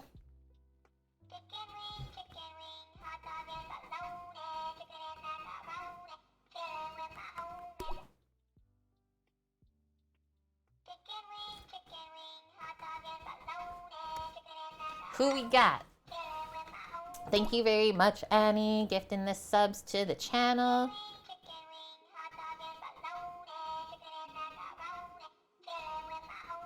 This song is like calming to me. It's like a meditation now.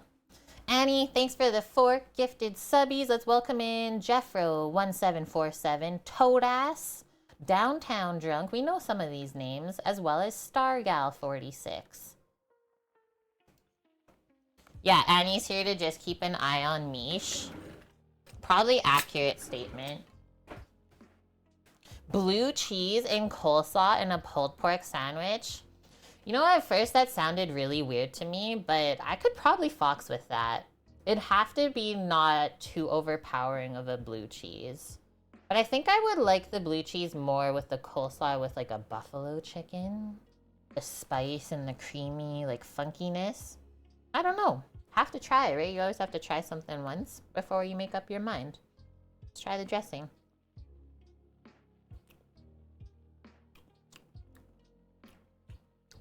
That tastes pretty perfect. It tastes amazingly creamy, like almost buttery. From what we put in there.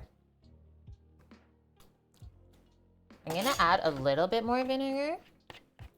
Really small amount. Hey!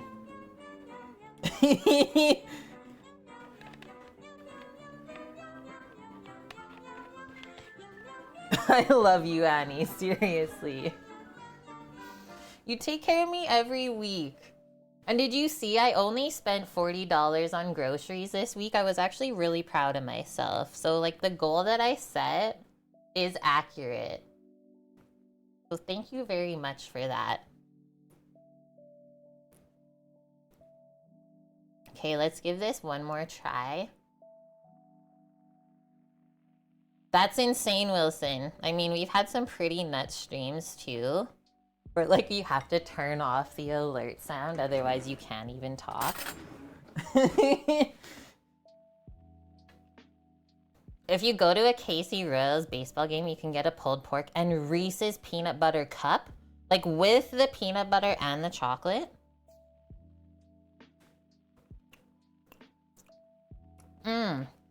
That has the little tang that I'm looking for now. That is so good. Okay.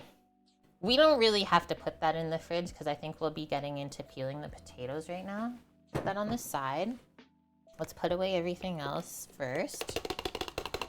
You spent so much more on groceries. That was like a very small buy for me because I had a lot of protein still in the freezer to use. So yeah, thankfully this week I didn't have to buy anything other than a $5 pack of bacon. But yeah, on a typical day, and this is just for like, we are 1 people, right? This is just for a solo person, $100 for a week.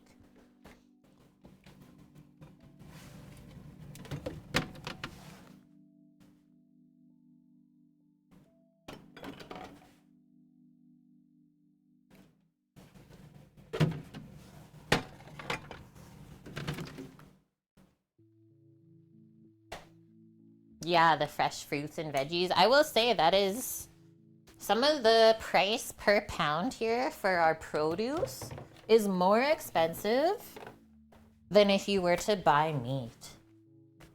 So if you don't really pay attention, you wouldn't notice it. But I notice everything. Yeah, so Misha is spending like 70 to 100. Is that in Danish dollars or like US you converted it?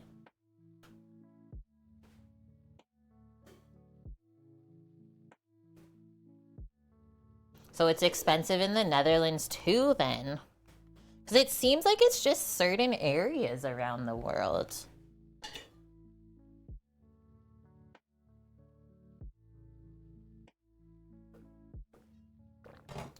I was gonna say, I don't think in Denmark they use the euro. Yeah, it's kroner. It's the DKK. I remember that from my little stay over in the Copenhagen airport. Okay, so these are fully cooked, but we didn't peel them or anything like that before we cooked them because it's better to keep them in their whole form. Now we can go over them and just kind of trim off anything we don't want on there. And it's very easy to do that because the skin just peels right off. I'm just really looking for any browned bits.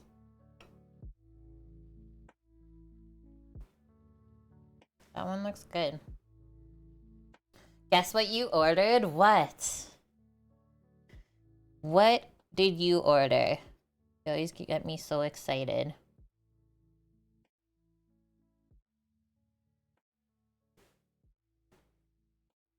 And I like to keep the skin on too, guys, if you're wondering why I'm not peeling it. There's lots of good nutrients in there. Why would we throw it out?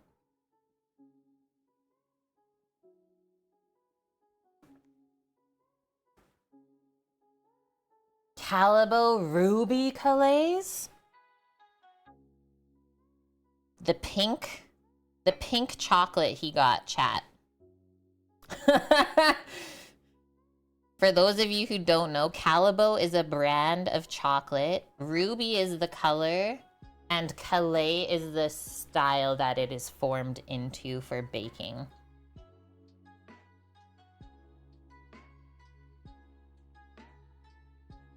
Some of the best baking chocolate in the world, really. Definitely peel that little, like, woody stem off.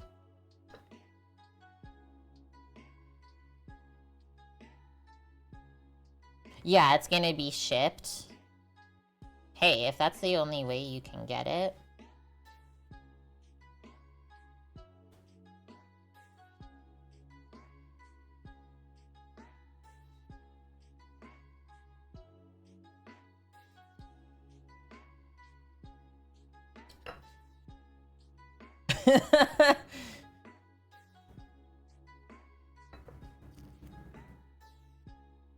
A little bit more over here.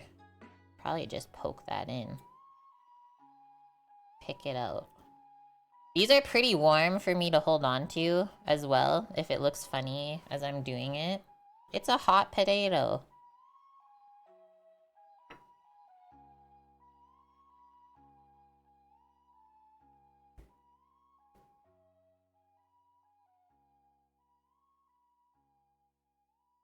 You're wondering why it's like, why is she being so weird? That's why.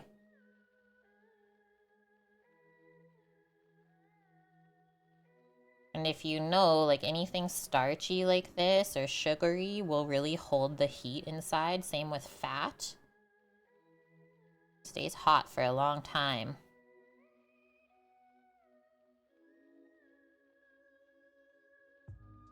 Okay. Be this too. Now, definitely rinse all that starchy stuff off your paring knife, and then we can switch to the big knife to cut up our pieces of potato. And that will start to help them cool off quicker. It's really important that this is nice room temp before you mix it all together with the dressing and all the different additions that we prepped. There's different grades of gelatin sheets. I didn't actually know that either. I've only known that there was gelatin sheets, not different gradings of it.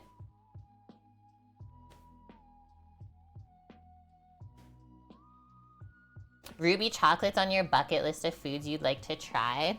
I've not even tried it yet.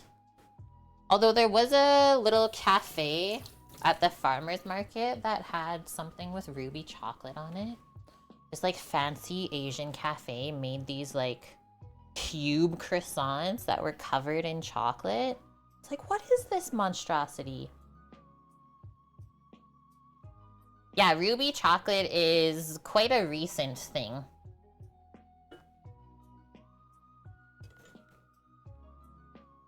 Okay. Let us also get a bowl to put these taters into to be all mixed up.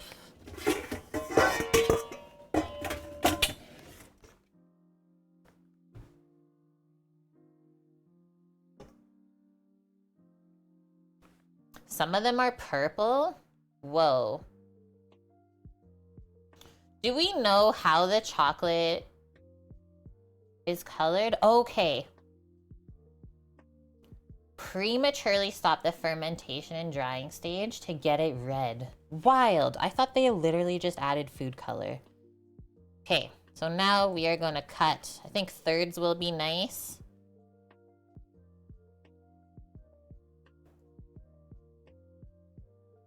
Half.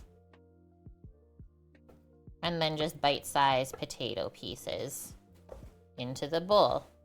I like to keep them pretty big just in case as you're like mixing, it falls apart on the outside a bit. And you won't have really small potato pieces.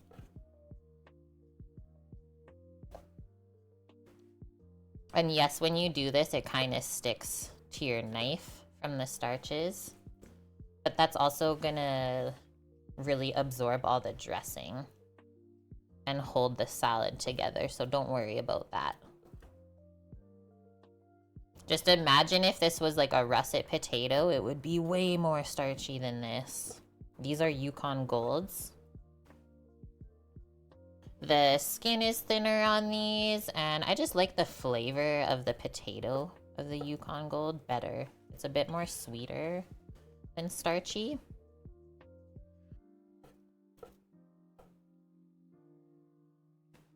Yummo Choco Mug Cake. Easiest dessert ever.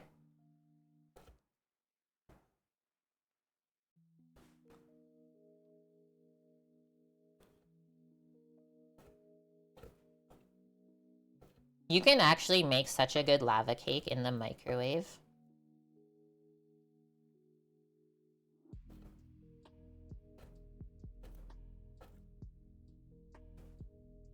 You ordered 2 kilos of the Calais as well. So how much did that cost you? Is one bag 2 kilos? I forget the sizes of them now.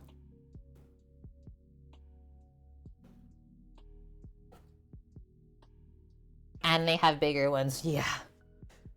I've seen the bigger ones in restaurants and in culinary school. It's so hard to keep your hands out of them. Like literally so hard. My favorite part of pastry class, I always took the table that had all the chocolate bins underneath, and you like... How can you not? $45 for the dark chocolate? Whoa. But you're like shipping it in, right? Canada must have a thing with Calibo then, because if you guys can't really source it in the States, that's kind of weird to me.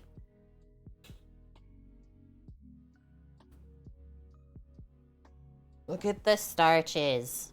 Another thing, I can't really stand being sticky, but that's okay. We get through it and then we can wash up.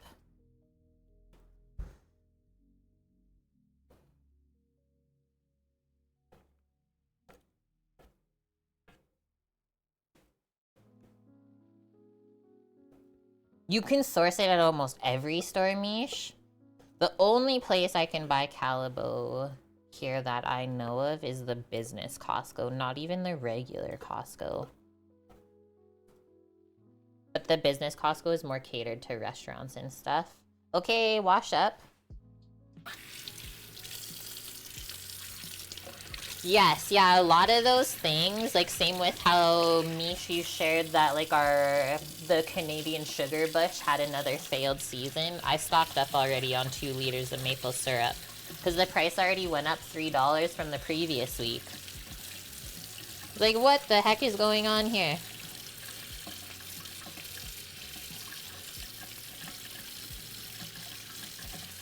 Yeah, my chocolate brands that I like is either Calabo for baking, and then if I'm like snacking or eating it, definitely Lindor.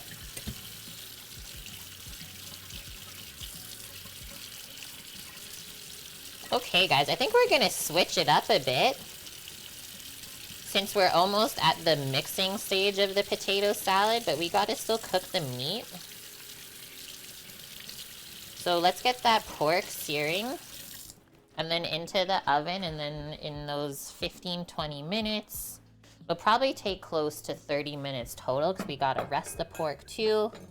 We can finish up the salad and then saute the beans quickly on the side. Really easy. There's like a barrier on my board. I can't even wipe it off, the starch. The cloth slipped on it the first time.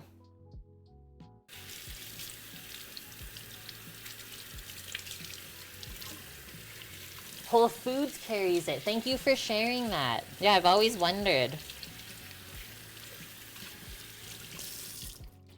Yeah, I don't like really the Lindor, like the milk stuff, but the like dark sea salt chocolate with almond or anything like that, they're dark chocolates. Yum. So good. Okay, we also still have to peel the eggs too.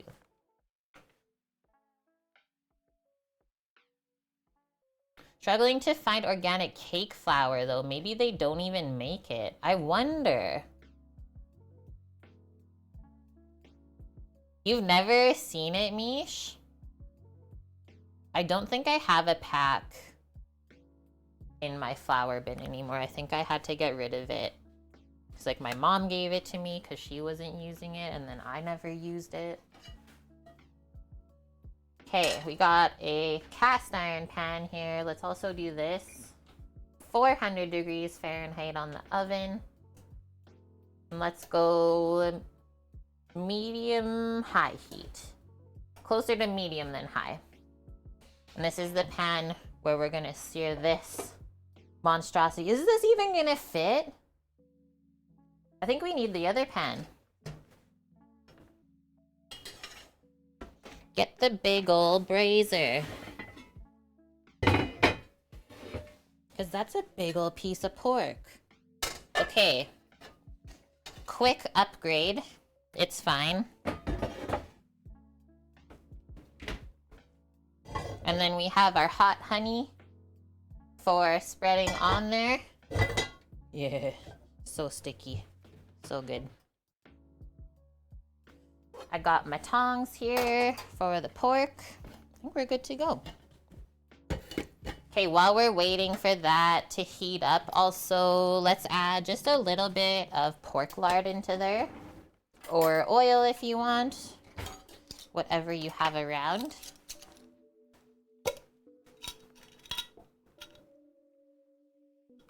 It exists in Canada, Mish. It's called cagamel. I hope I said that right.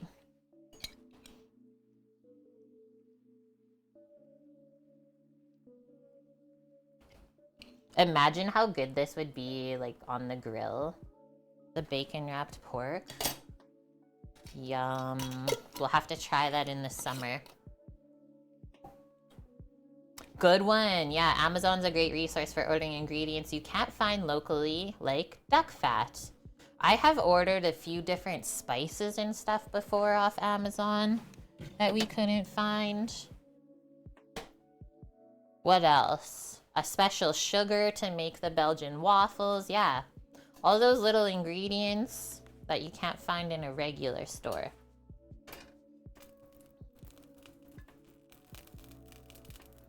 And so we're just gonna roast the pork right in this pan in the oven. If you've been here before, you know I really like to save on dishes. Don't make too many, because no one likes cleaning up after you cook. Okay, just cracking the eggs over here while that finishes melting. I know, Bezos, I don't really love to support it too much now. I will say, since we moved back to this province, we don't order nearly as much stuff compared to when we lived on the island before. And that's kind of fair, right? You're not gonna get everything when you live on an island. Nice. Yeah, because you can even get the organic versions of things. Okay, this seems pretty dang hot. What side do I want to put this in? I think I'm gonna put it in this way first so it can kind of seal up. Although that is sealed, I don't think it really matters. Just put the pork in the pan, guys. And give it a nice press when you do that, so it really adheres to the pan. Get all that surface area. That is my favorite pan to cook in still, Annie. This brazier.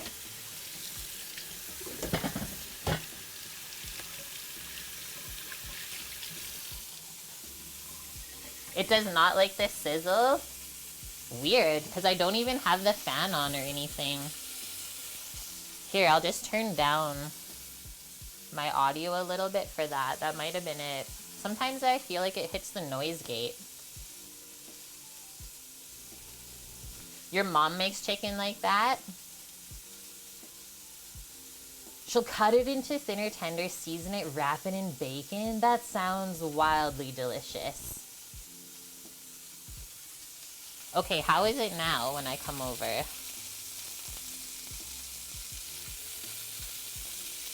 I'm thinking it's better.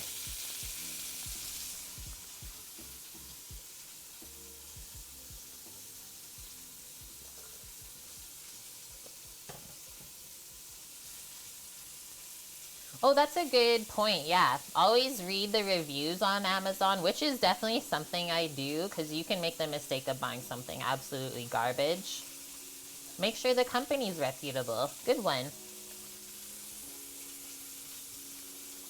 When I press down with the tongs, it makes a weird noise. Whoa. Let's just do a little check here.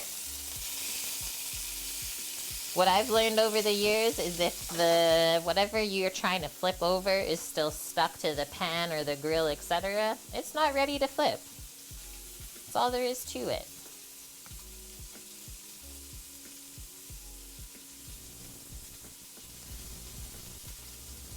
You trust you're getting what you order? I've like seen some funny videos of people thinking they're getting something and it shows up and it's not the thing at all. But the nice thing is you can just send it back easily, right?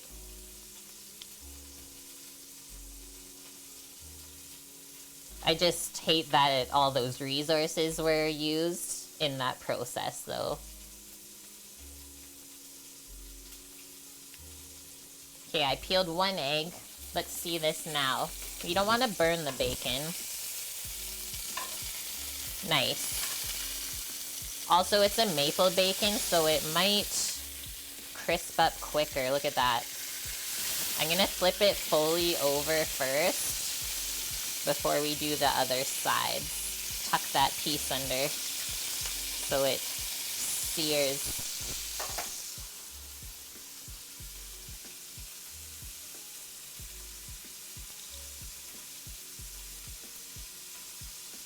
You don't accept straws at the drive-thru. Yeah, whenever someone asks us if we need a straw, we always say no. But like, we've also started bringing reusable cups and stuff like that too. And some places will actually give you a discount if they let you do that.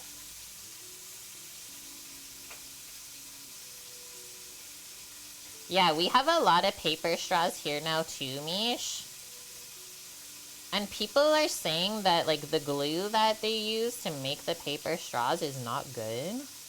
when it starts to dissolve. But we can honestly argue that, like, there's everything around us cannot be good.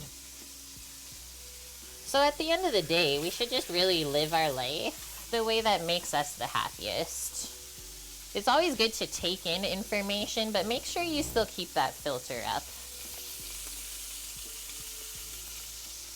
I think that's the best way to put it. It's smelling amazing in here. I think I'm gonna open the window a bit now because it warmed up.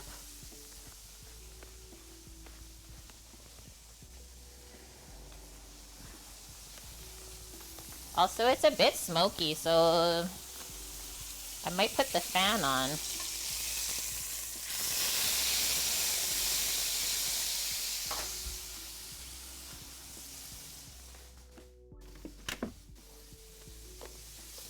Pump that stuff out. Also, I hate when the smoke detector goes off. You guys know that. Get it gone.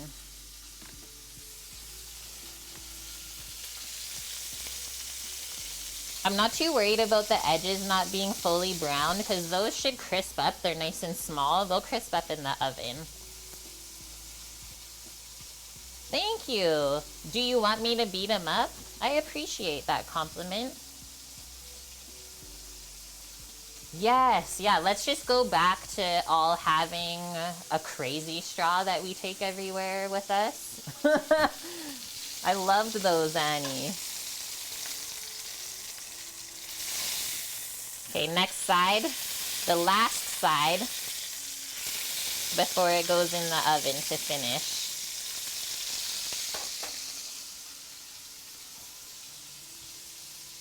Me too. I so miss crazy straws. This is like the best way to make pork tenderloin, you guys. When we made it at work, it blew people's minds. And like we were even able to serve it like medium well, and no one even bat an eye, being like, this is not cooked. It was kind of crazy. I think at this point, we can probably just turn that off, leave it on that side we put it on. What I'm gonna quickly do though, because we have to glaze this,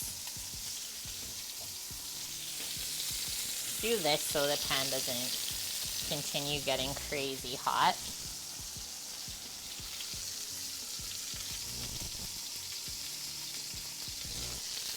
Our hot honey.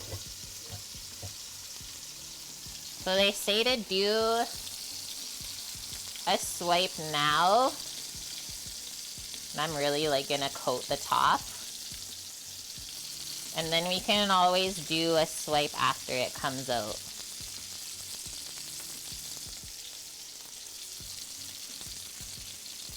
It's so sticky, holy shit. Give me a sec, let's just put it on here.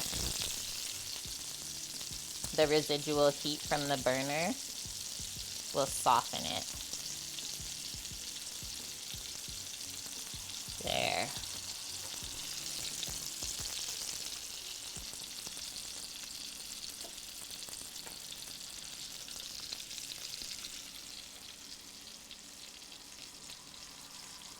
Holy. I've never made something this insane. I never put the hot honey on the one at work for the people.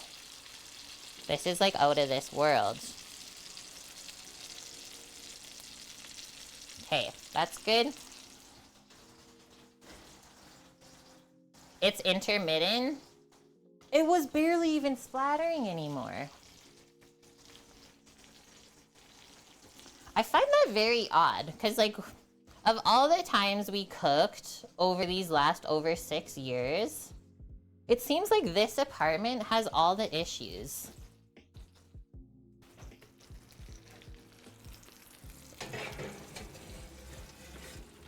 Into the oven, my peoples. With the left arm movement. That is so weird, you guys. I don't even have the cooktop fan on because you guys have been saying that that's what's causing it. So we're like slowly eliminating it, but I don't know. Because like I think back to the island and stuff like that. It never was like this. I like smoked it up in here. Good thing I turned that fan on. I'm just opening the patio a sec. I love it. Okay, let's quickly mix up our potato salad. So we chopped up the potatoes. I peeled the eggs while we were searing the pork. Now we'll cut them up. Yeah, that's exactly what I was looking for. So see how it's like fully cooked, but the yolk is still really nice and dark yellow, but not yolky per se.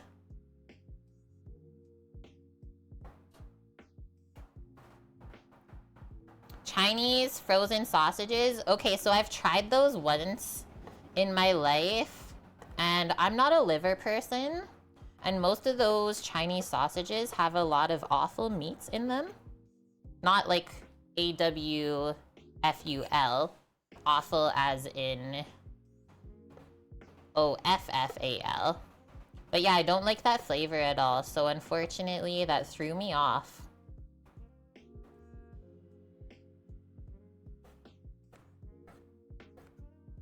You like when the yolk's not completely solid? Me too. I find it really mixes up well with the dressing, rather than the really like pasty yellow that you get if you go longer. Also, what the heck is that? That's weird looking. Let's just cut that out, a little like blood spot in the egg. We didn't see anything. Thanks, friends. This was a 10-minute boil on the egg. So I boiled my water first, dropped the eggs in, and set a 10-minute timer. And see how I don't cut them too small either, because once again, when we mix this, it could break down. Do I ever miss my duck eggs? A lot, Annie, actually.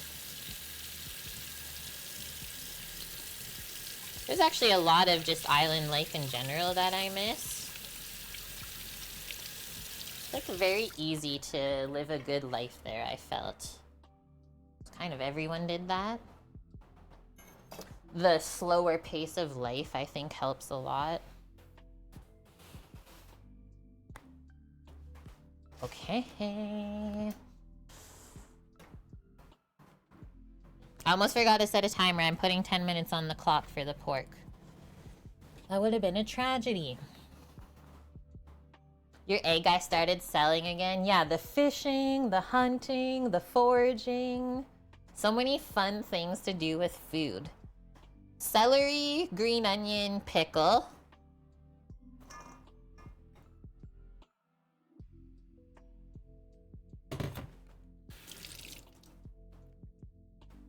Yeah, I know in the winter you don't get as much eggs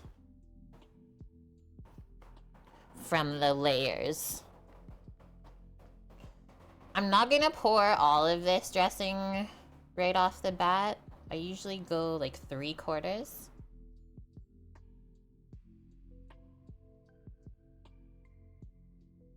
to start. Just grab a spoon. And then I think I'm gonna do a bunch of cracks of black pepper before we stir it, but I'm not gonna do any salt.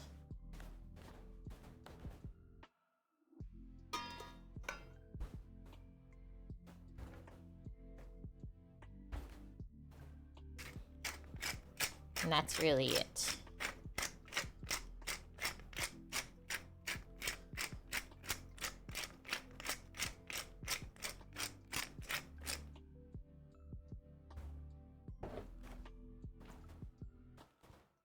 Let's see how this is gonna turn out. I'm actually really excited.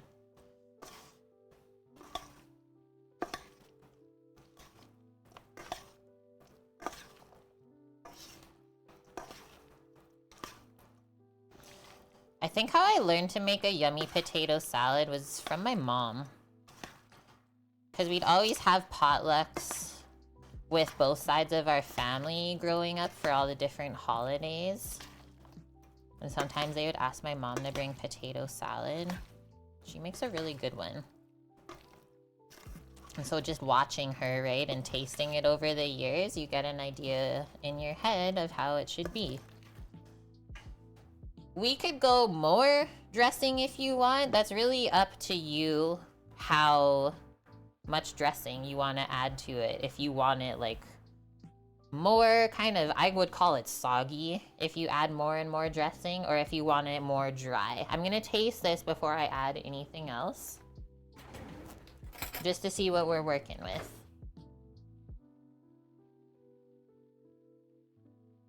If you would make my food, you would overeat because you're alone. Yeah, I'm alone right now. My husband is working out of town until next week. The cook on the potato seriously couldn't be more perfect. The crunches, I can turn my mic back up now since we're not cooking. That is good, guys. I can add a bit of salt for sure. Nothing is tasting too salty, and I think we can add the rest of the dressing. Because one thing about potatoes like this is they'll kind of keep soaking up the dressing as they cool off fully. And that's not a bad thing, right? The fact that it gets absorbed all into there. That's awesome. So same if you were to make a German potato salad with a vinaigrette style dressing, I would suggest pouring that vinaigrette on as the potatoes are still warm, because they'll soak it up more. Where did I put my salt? Right in front of my face.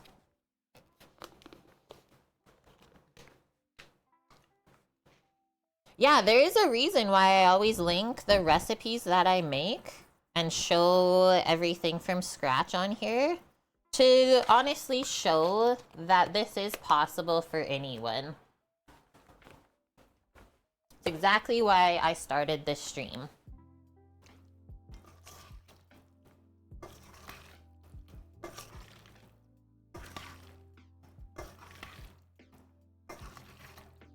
The ratio of potato to everything else in here too looks good.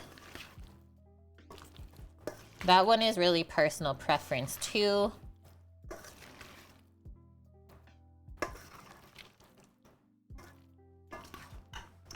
I am very happy with that though. To me, that looks better than anything you can get from the store. And it tastes way better. And we know all the things that we put into it too.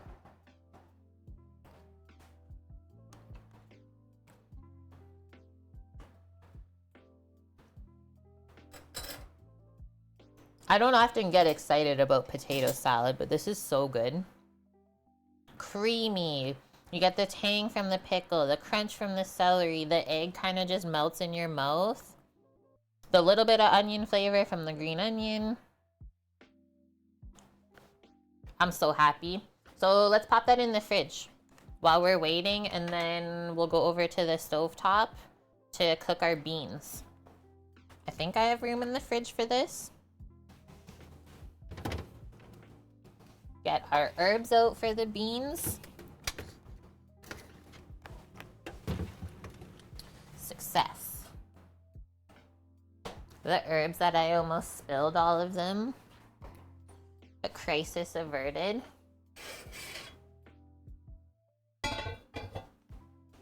Okay, good thing we use the big pan because we need the frying pan for the beans.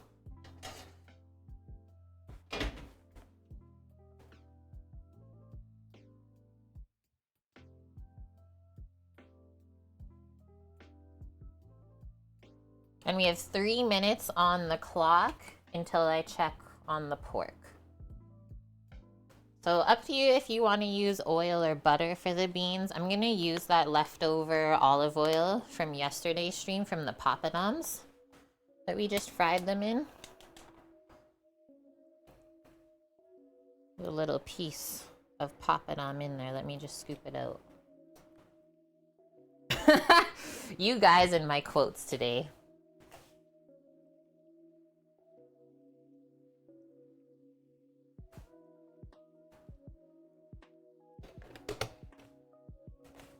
So these are called runner beans. You can see how they're really wide and flat.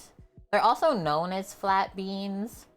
And then there's also an Italian name for them too. I forget what it's called though, but it is an Italian bean that has been adopted to grow here.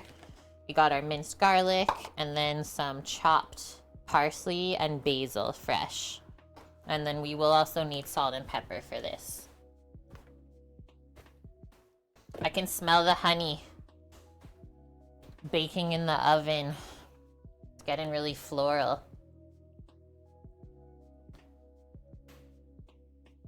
I think we actually had a quote bot before when Mr. Vune was around more often. You haven't ate potatoes in years? That's wild to me. I eat potatoes like probably at least once a week. But I also don't eat a lot of wheat because I have an intolerance, so that's why I eat more potatoes and beans and rice, stuff like that. You too, Annie, like once a week? Well, probably more than that, right? Because I meal prep, so I probably eat potatoes almost every second day.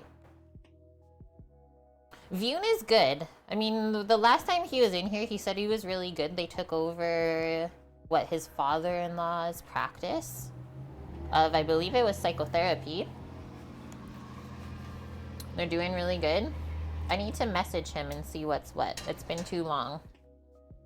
Get a spoon or something to stir these beans around as they cook.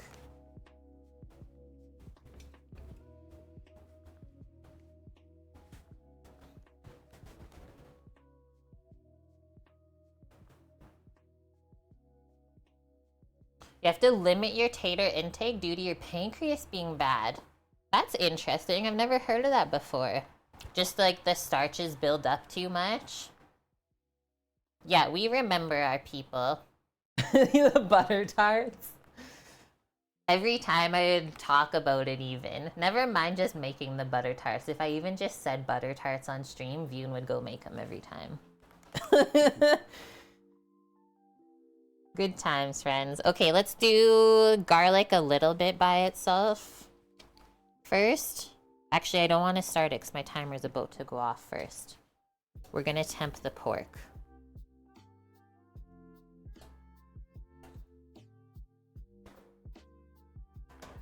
Instant read thermometer. I'm just going to temp it while it's in the oven. Whoa, the honey like looks kind of burned, but caramelized at the same time.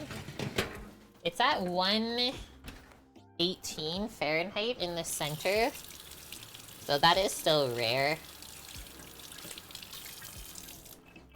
I think if we go like 7 more minutes, that should be good. When I get the beans into here, guys, after that, I'll take the pork out and give it a little swipe in the honey. I'll show you how it's looking. Just don't want this pan to get too hot.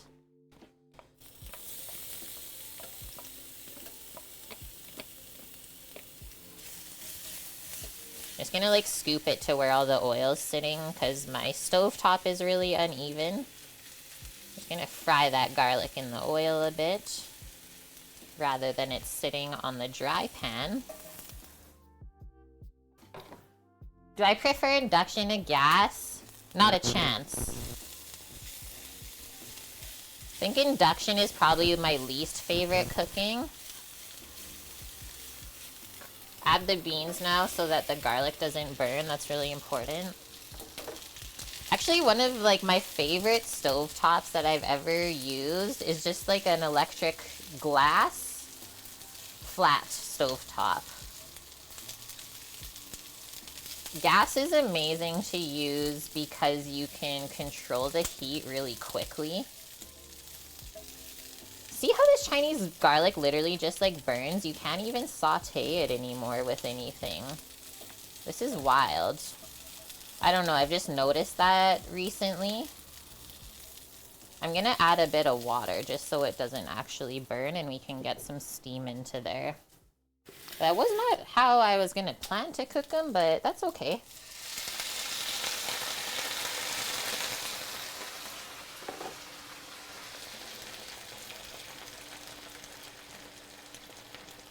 steam it, cook the water out, and then while this is going, we're gonna season them.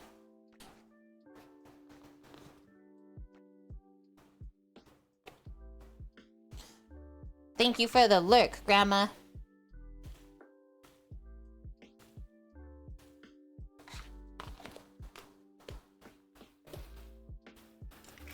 Yeah, maybe it would have been better if we just sliced the garlic rather than minced it really small, but I think with us doing the water, we saved it.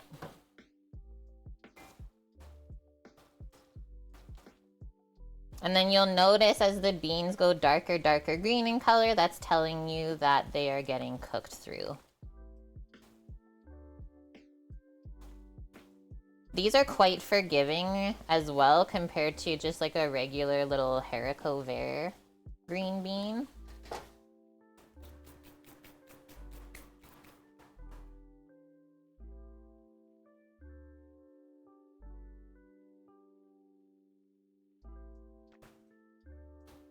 Yeah, when you work, they get away with the garlic over the hot heat. That's so true. Maybe they use a different garlic, right? A lot of places will actually pre-mince their garlic just in a food processor with oil. And maybe having it in the oil creates that little bit of barrier that you need.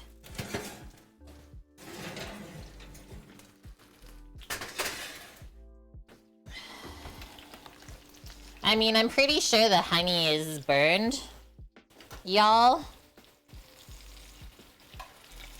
But I'm flipping this over anyways, because it actually looks insane.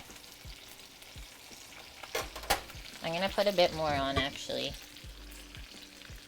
while it finishes.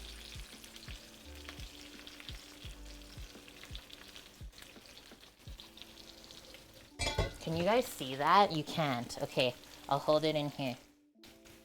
That's what it looks like when I flipped it over. Now you can understand why I got crazy there for a sec.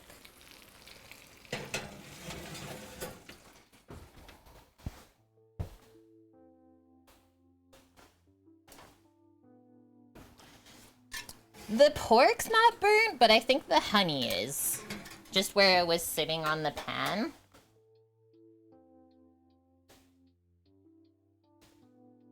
But I don't think it made the pork taste like that.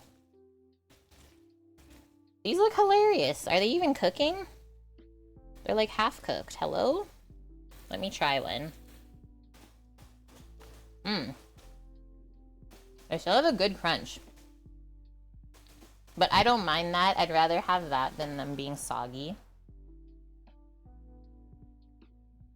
I'm gonna do one more baste once it comes out of the oven. Mish, please.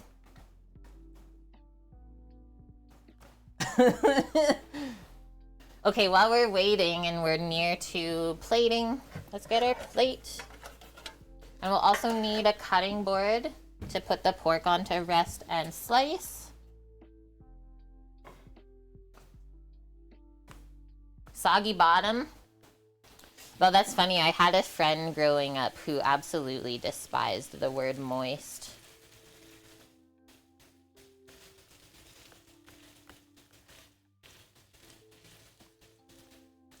Okay, I think those are good. I'm gonna turn that off because the residual heat from the pan will keep cooking it. So let's just take that off of the hot burner.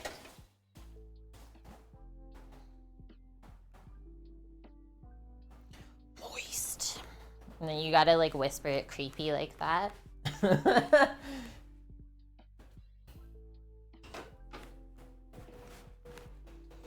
The smells in here are wild.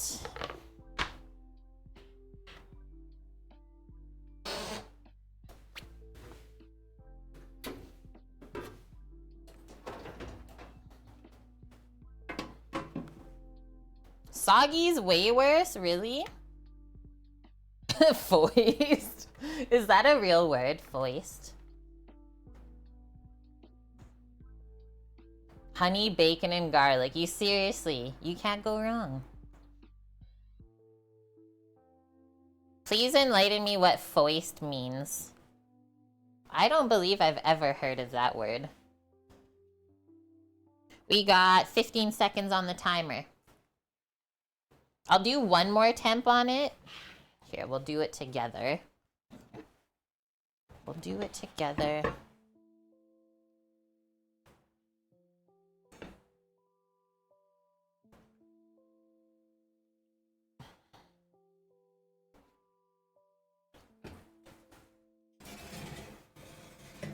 And then you'll be able to see the burnt honey.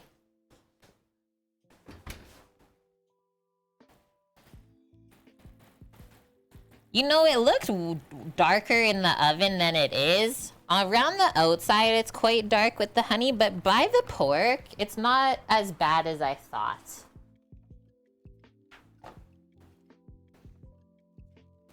So we want to go in the center.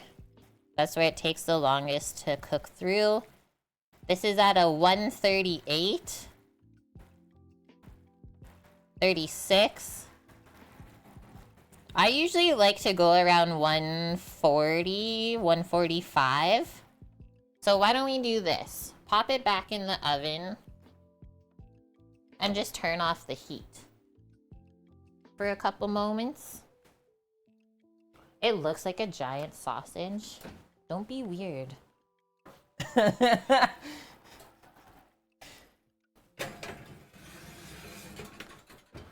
We'll do another 5 and then we'll check it. Totally family bickering here on this channel. Okay, I'm getting some water while I'm waiting.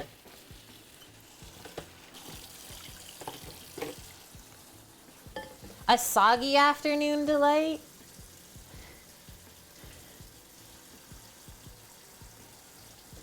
What is Annie saying? Are you speaking German right now?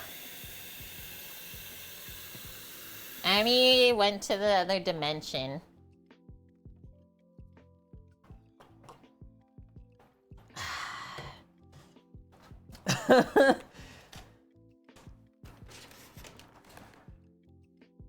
Everything has an end, but sausages only have 2.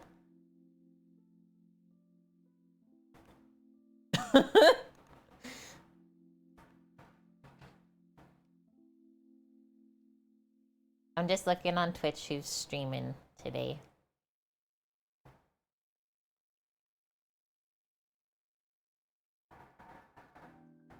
What's going on, really? Where I'm gonna send you guys. Don't worry, we're not done yet. Just while we're waiting. Paz is making bangers and mash. Lella is doing a road trip. They're looking for campgrounds to go park the bus, probably. Okay, let's see who's in food and drink.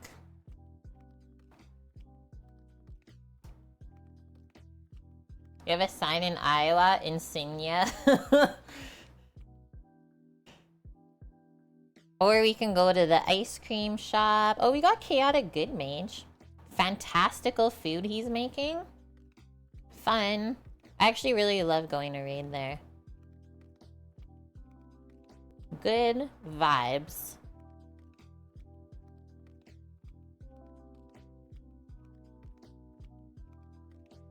Okay, that's all I got. Close my eyes.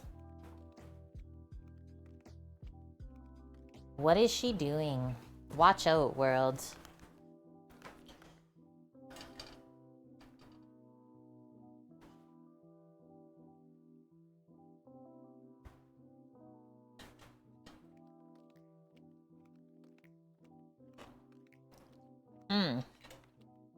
Because we didn't taste the beans yet. Seasoning is good.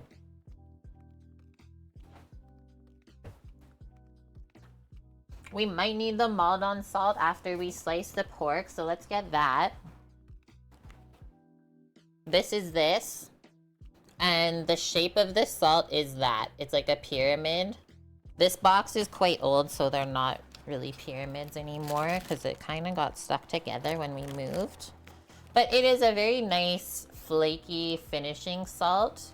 And the reason that you use a flake salt, okay, this is a better view. That's kind of how it looks. The reason you use flake salt like this is it's not going to overpower your palate compared to, let's say, a sea salt. I don't know if you can see it if I just hold it up, but like that, that's really coarse. That's gonna taste like way more salty because it's all concentrated together rather than having those like really thin flakes of salt. Foist. The earlier meaning comes from an old Dutch term for palming a loaded die into a game. What does palming mean? Like, you just go like that? What? Or like this? We're playing treble? Is that the word?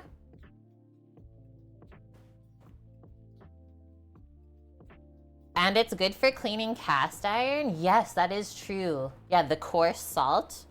If you have a lot of stuff built up on your cast iron. I think I've had to do that only once. But it worked good. Oh, you sneak it in. So palming means sneaking it in.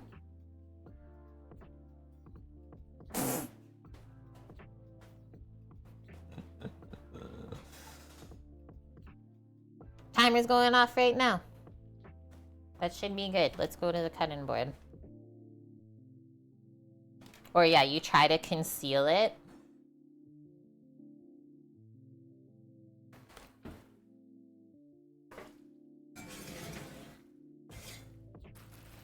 The way the bacon crisped up once we flipped it over. Insane. I'm just gonna feel it with the tongs because I'll be able to tell. Oh yeah. See how it's a bit more firm now? And then the other thing as well with pork tenderloin like this, or really any piece of roast meat, maybe we'll give it a roll on this one side, is near the edges is always gonna be more well done than the center, right? So you kind of can cook it for everyone if there's some people that like it more well, more medium. Got all the things. Okay, that's gonna rest a couple moments.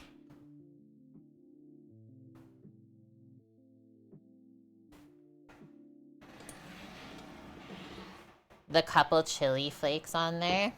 How does the other side look? Like, that actually looks burnt, but to me, it doesn't at all.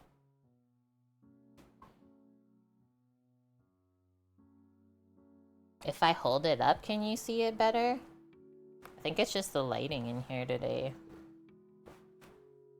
I got nothing, guys. It's dark out today.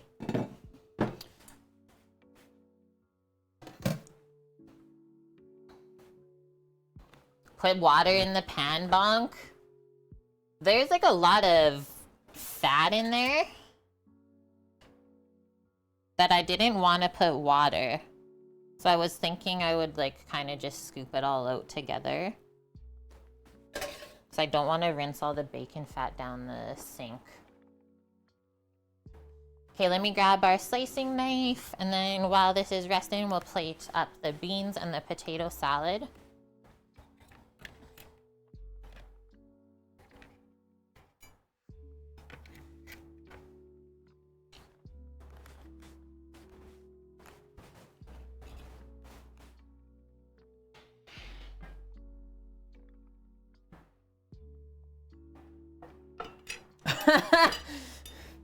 Are we saying boobs in chat right now? What is going on?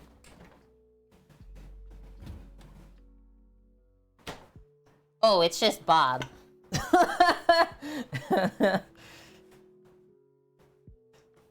Look at that. It's still soaked up more dressing.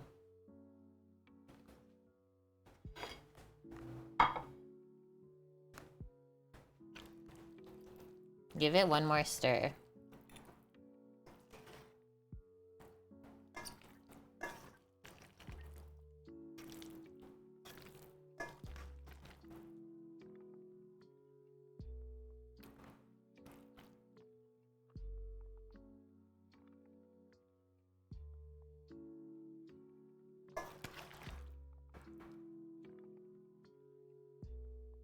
Smash it on there.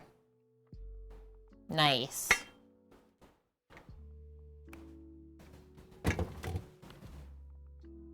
Such a good snack. I'm very excited for that to eat throughout this next week. Mish.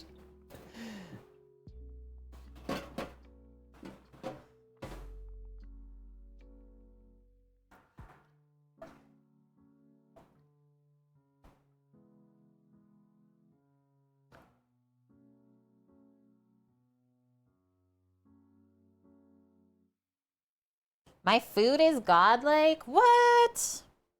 Thank you, friend. That is like so nice of you to say. Our yummy beans and the salad, healthy stuff. I think we're good to slice this. Should I do one more swipe with the honey first?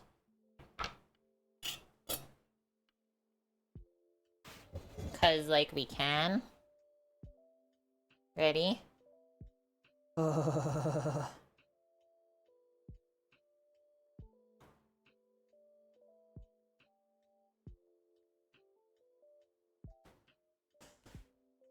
Just because you said no, I did it.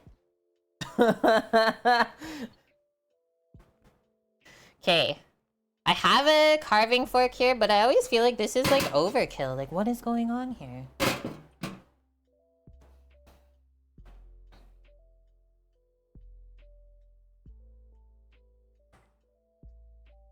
The first nugget, and I want to show you it because it's hard to even get the end piece to stay juicy, but somehow that's happened here. So that's why you always rest your meat. Even if it's just a couple minutes after coming out of the oven. Yeah, you gotta watch those soggy ends, Mish.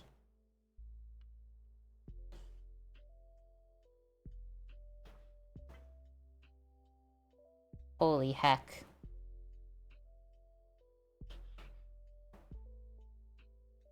All the juice is on the board right now. I'm like terrified. Trying to do this pretty quick so I can pour it actually into a container. Like this centerpiece. Holy. Okay, don't do this to me, bacon. That's gonna like... The juices are dripping off of it into my hand. Let me just grab a container because these are running.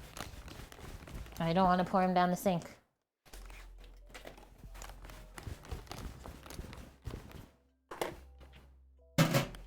Go! Oh! Skills. Ah! Kind of. Okay, we did it.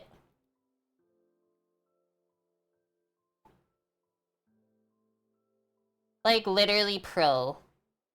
If you guys were ever wondering.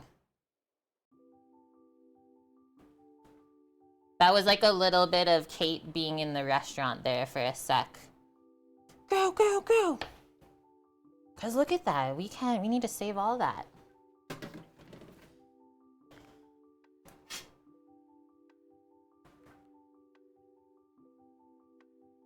Soggy cornflakes. That's a no-no.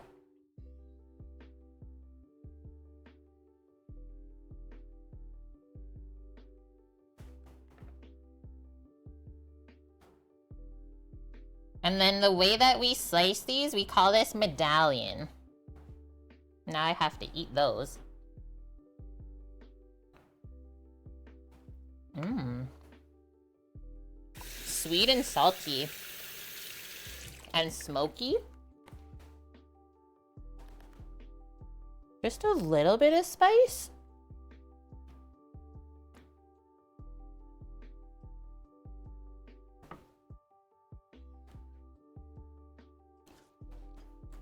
Okay, let's first.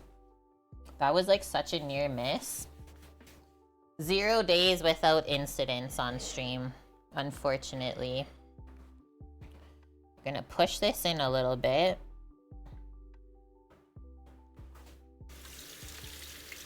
Thanks, Oiliana. It doesn't taste super sweet, Wilson. I'm actually surprised. Okay, we almost forgot our herbs. Our fresh herbs on the beans. Probably good that we waited until now. So now it's gonna taste so nice and fresh. Parsley and basil, but you could use whatever you like. And then I'm just gonna pour this juice around the pork before I take a photo. And that's it, friends.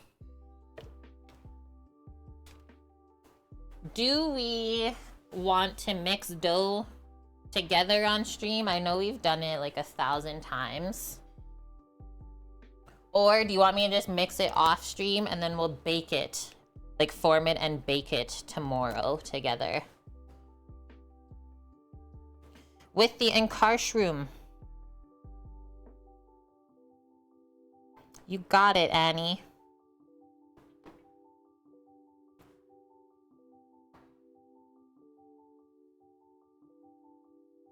So you don't have to pour it over the pork. Just pour the juices like around the plate. And they'll make their way over.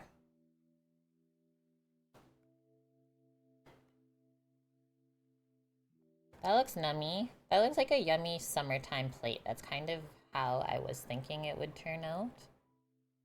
Obviously, if you wanted more honey, you could put more, but I want to taste it first before we add more sweetness.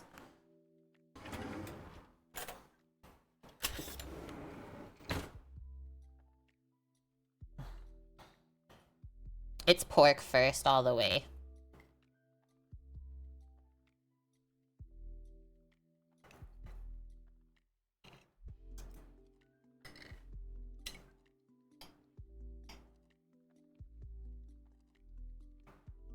The side that absorbed all the juices.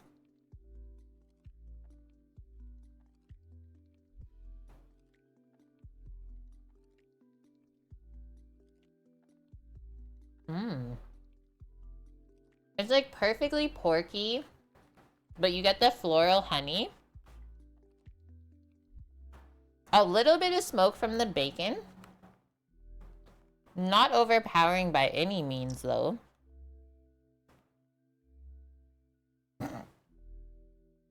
Niche.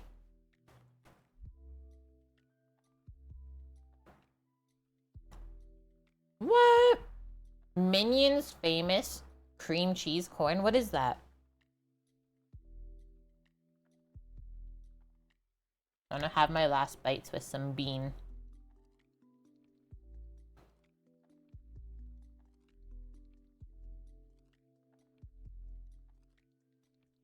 Thank you, Michael. I hope you have a good day at work.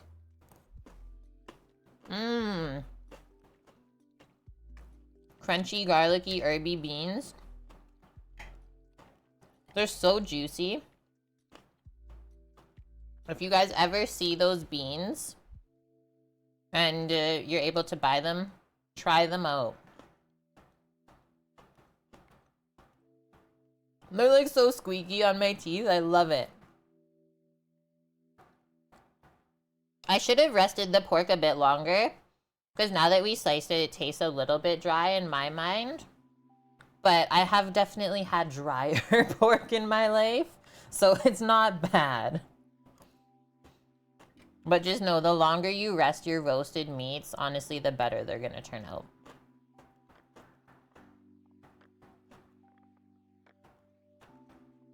And then this potato salad is gonna taste better tomorrow. Once it sits overnight with all the flavors.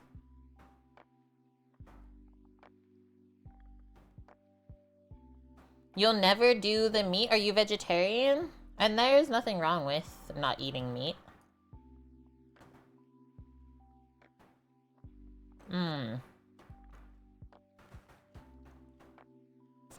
I've also seen some potato salad recipes have bacon in it, which is kind of why I paired it with the pork today, because it just goes really good together. You want to buy Warba potatoes? I have not seen them here yet. Probably another month or so, maybe. Our favorite potatoes, Annie.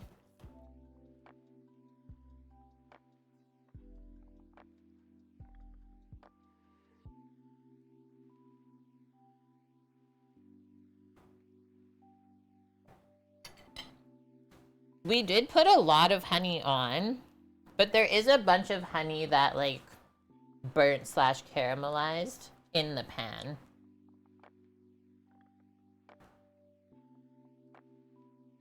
But I think you have to add it in the layers like we did to really get it to like soak into the meat.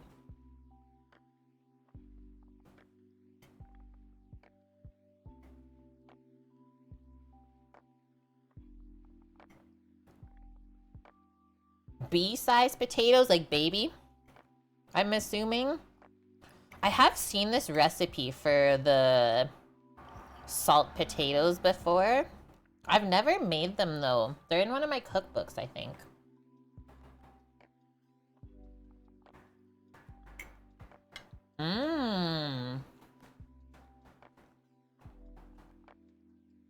Yeah, also I could have made my honey more spicy. It's not super spicy, but it's really good still.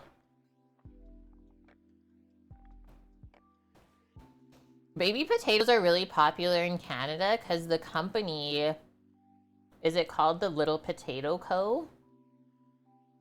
Is like here in my province. There's like, I think 3 of them around the city now, and they're just like these massive warehouses where I'm pretty sure they grow the potatoes in there and then they package them all and everything too. So yeah, if you guys ever have Little Potato Co. potatoes in the States, that's coming from where I'm at. Pretty cool.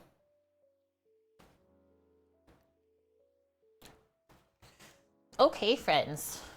We will be back tomorrow. I can't believe it's Sunday tomorrow. This is wild. I'm not gonna mix the dough on stream today because I didn't have very good of a sleep and we've seen it mixed before.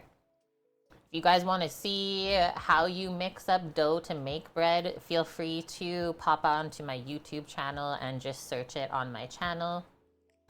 And you can see that there, but it's about a 10-minute process. All it would be is us putting things into the mixing bowl and watching it go for 10 minutes. So to go along with our fresh baked bread that we'll have tomorrow, we are going to be making a frittata, which is a baked egg dish. And we're making a Mediterranean style frittata. So think like tomatoes, feta, spinach, all sort of yummy things like that. And then we're gonna have our fresh bread on the side. And maybe, well, we have some extra bacon, so we could possibly bake up some bacon too and just make a whole big feast. Okay, so that'll be 11 a.m. Pacific tomorrow. And that's the same time that we start as always. If you're not here tomorrow, I hope you have a wonderful weekend. I think we're gonna raid Chaotic Good Mage. If he's still on, let me just refresh this. He is.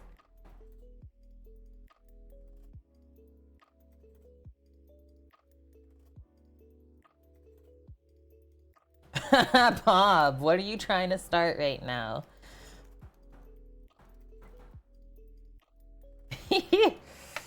Wait, hello? I was typing and nothing was happening.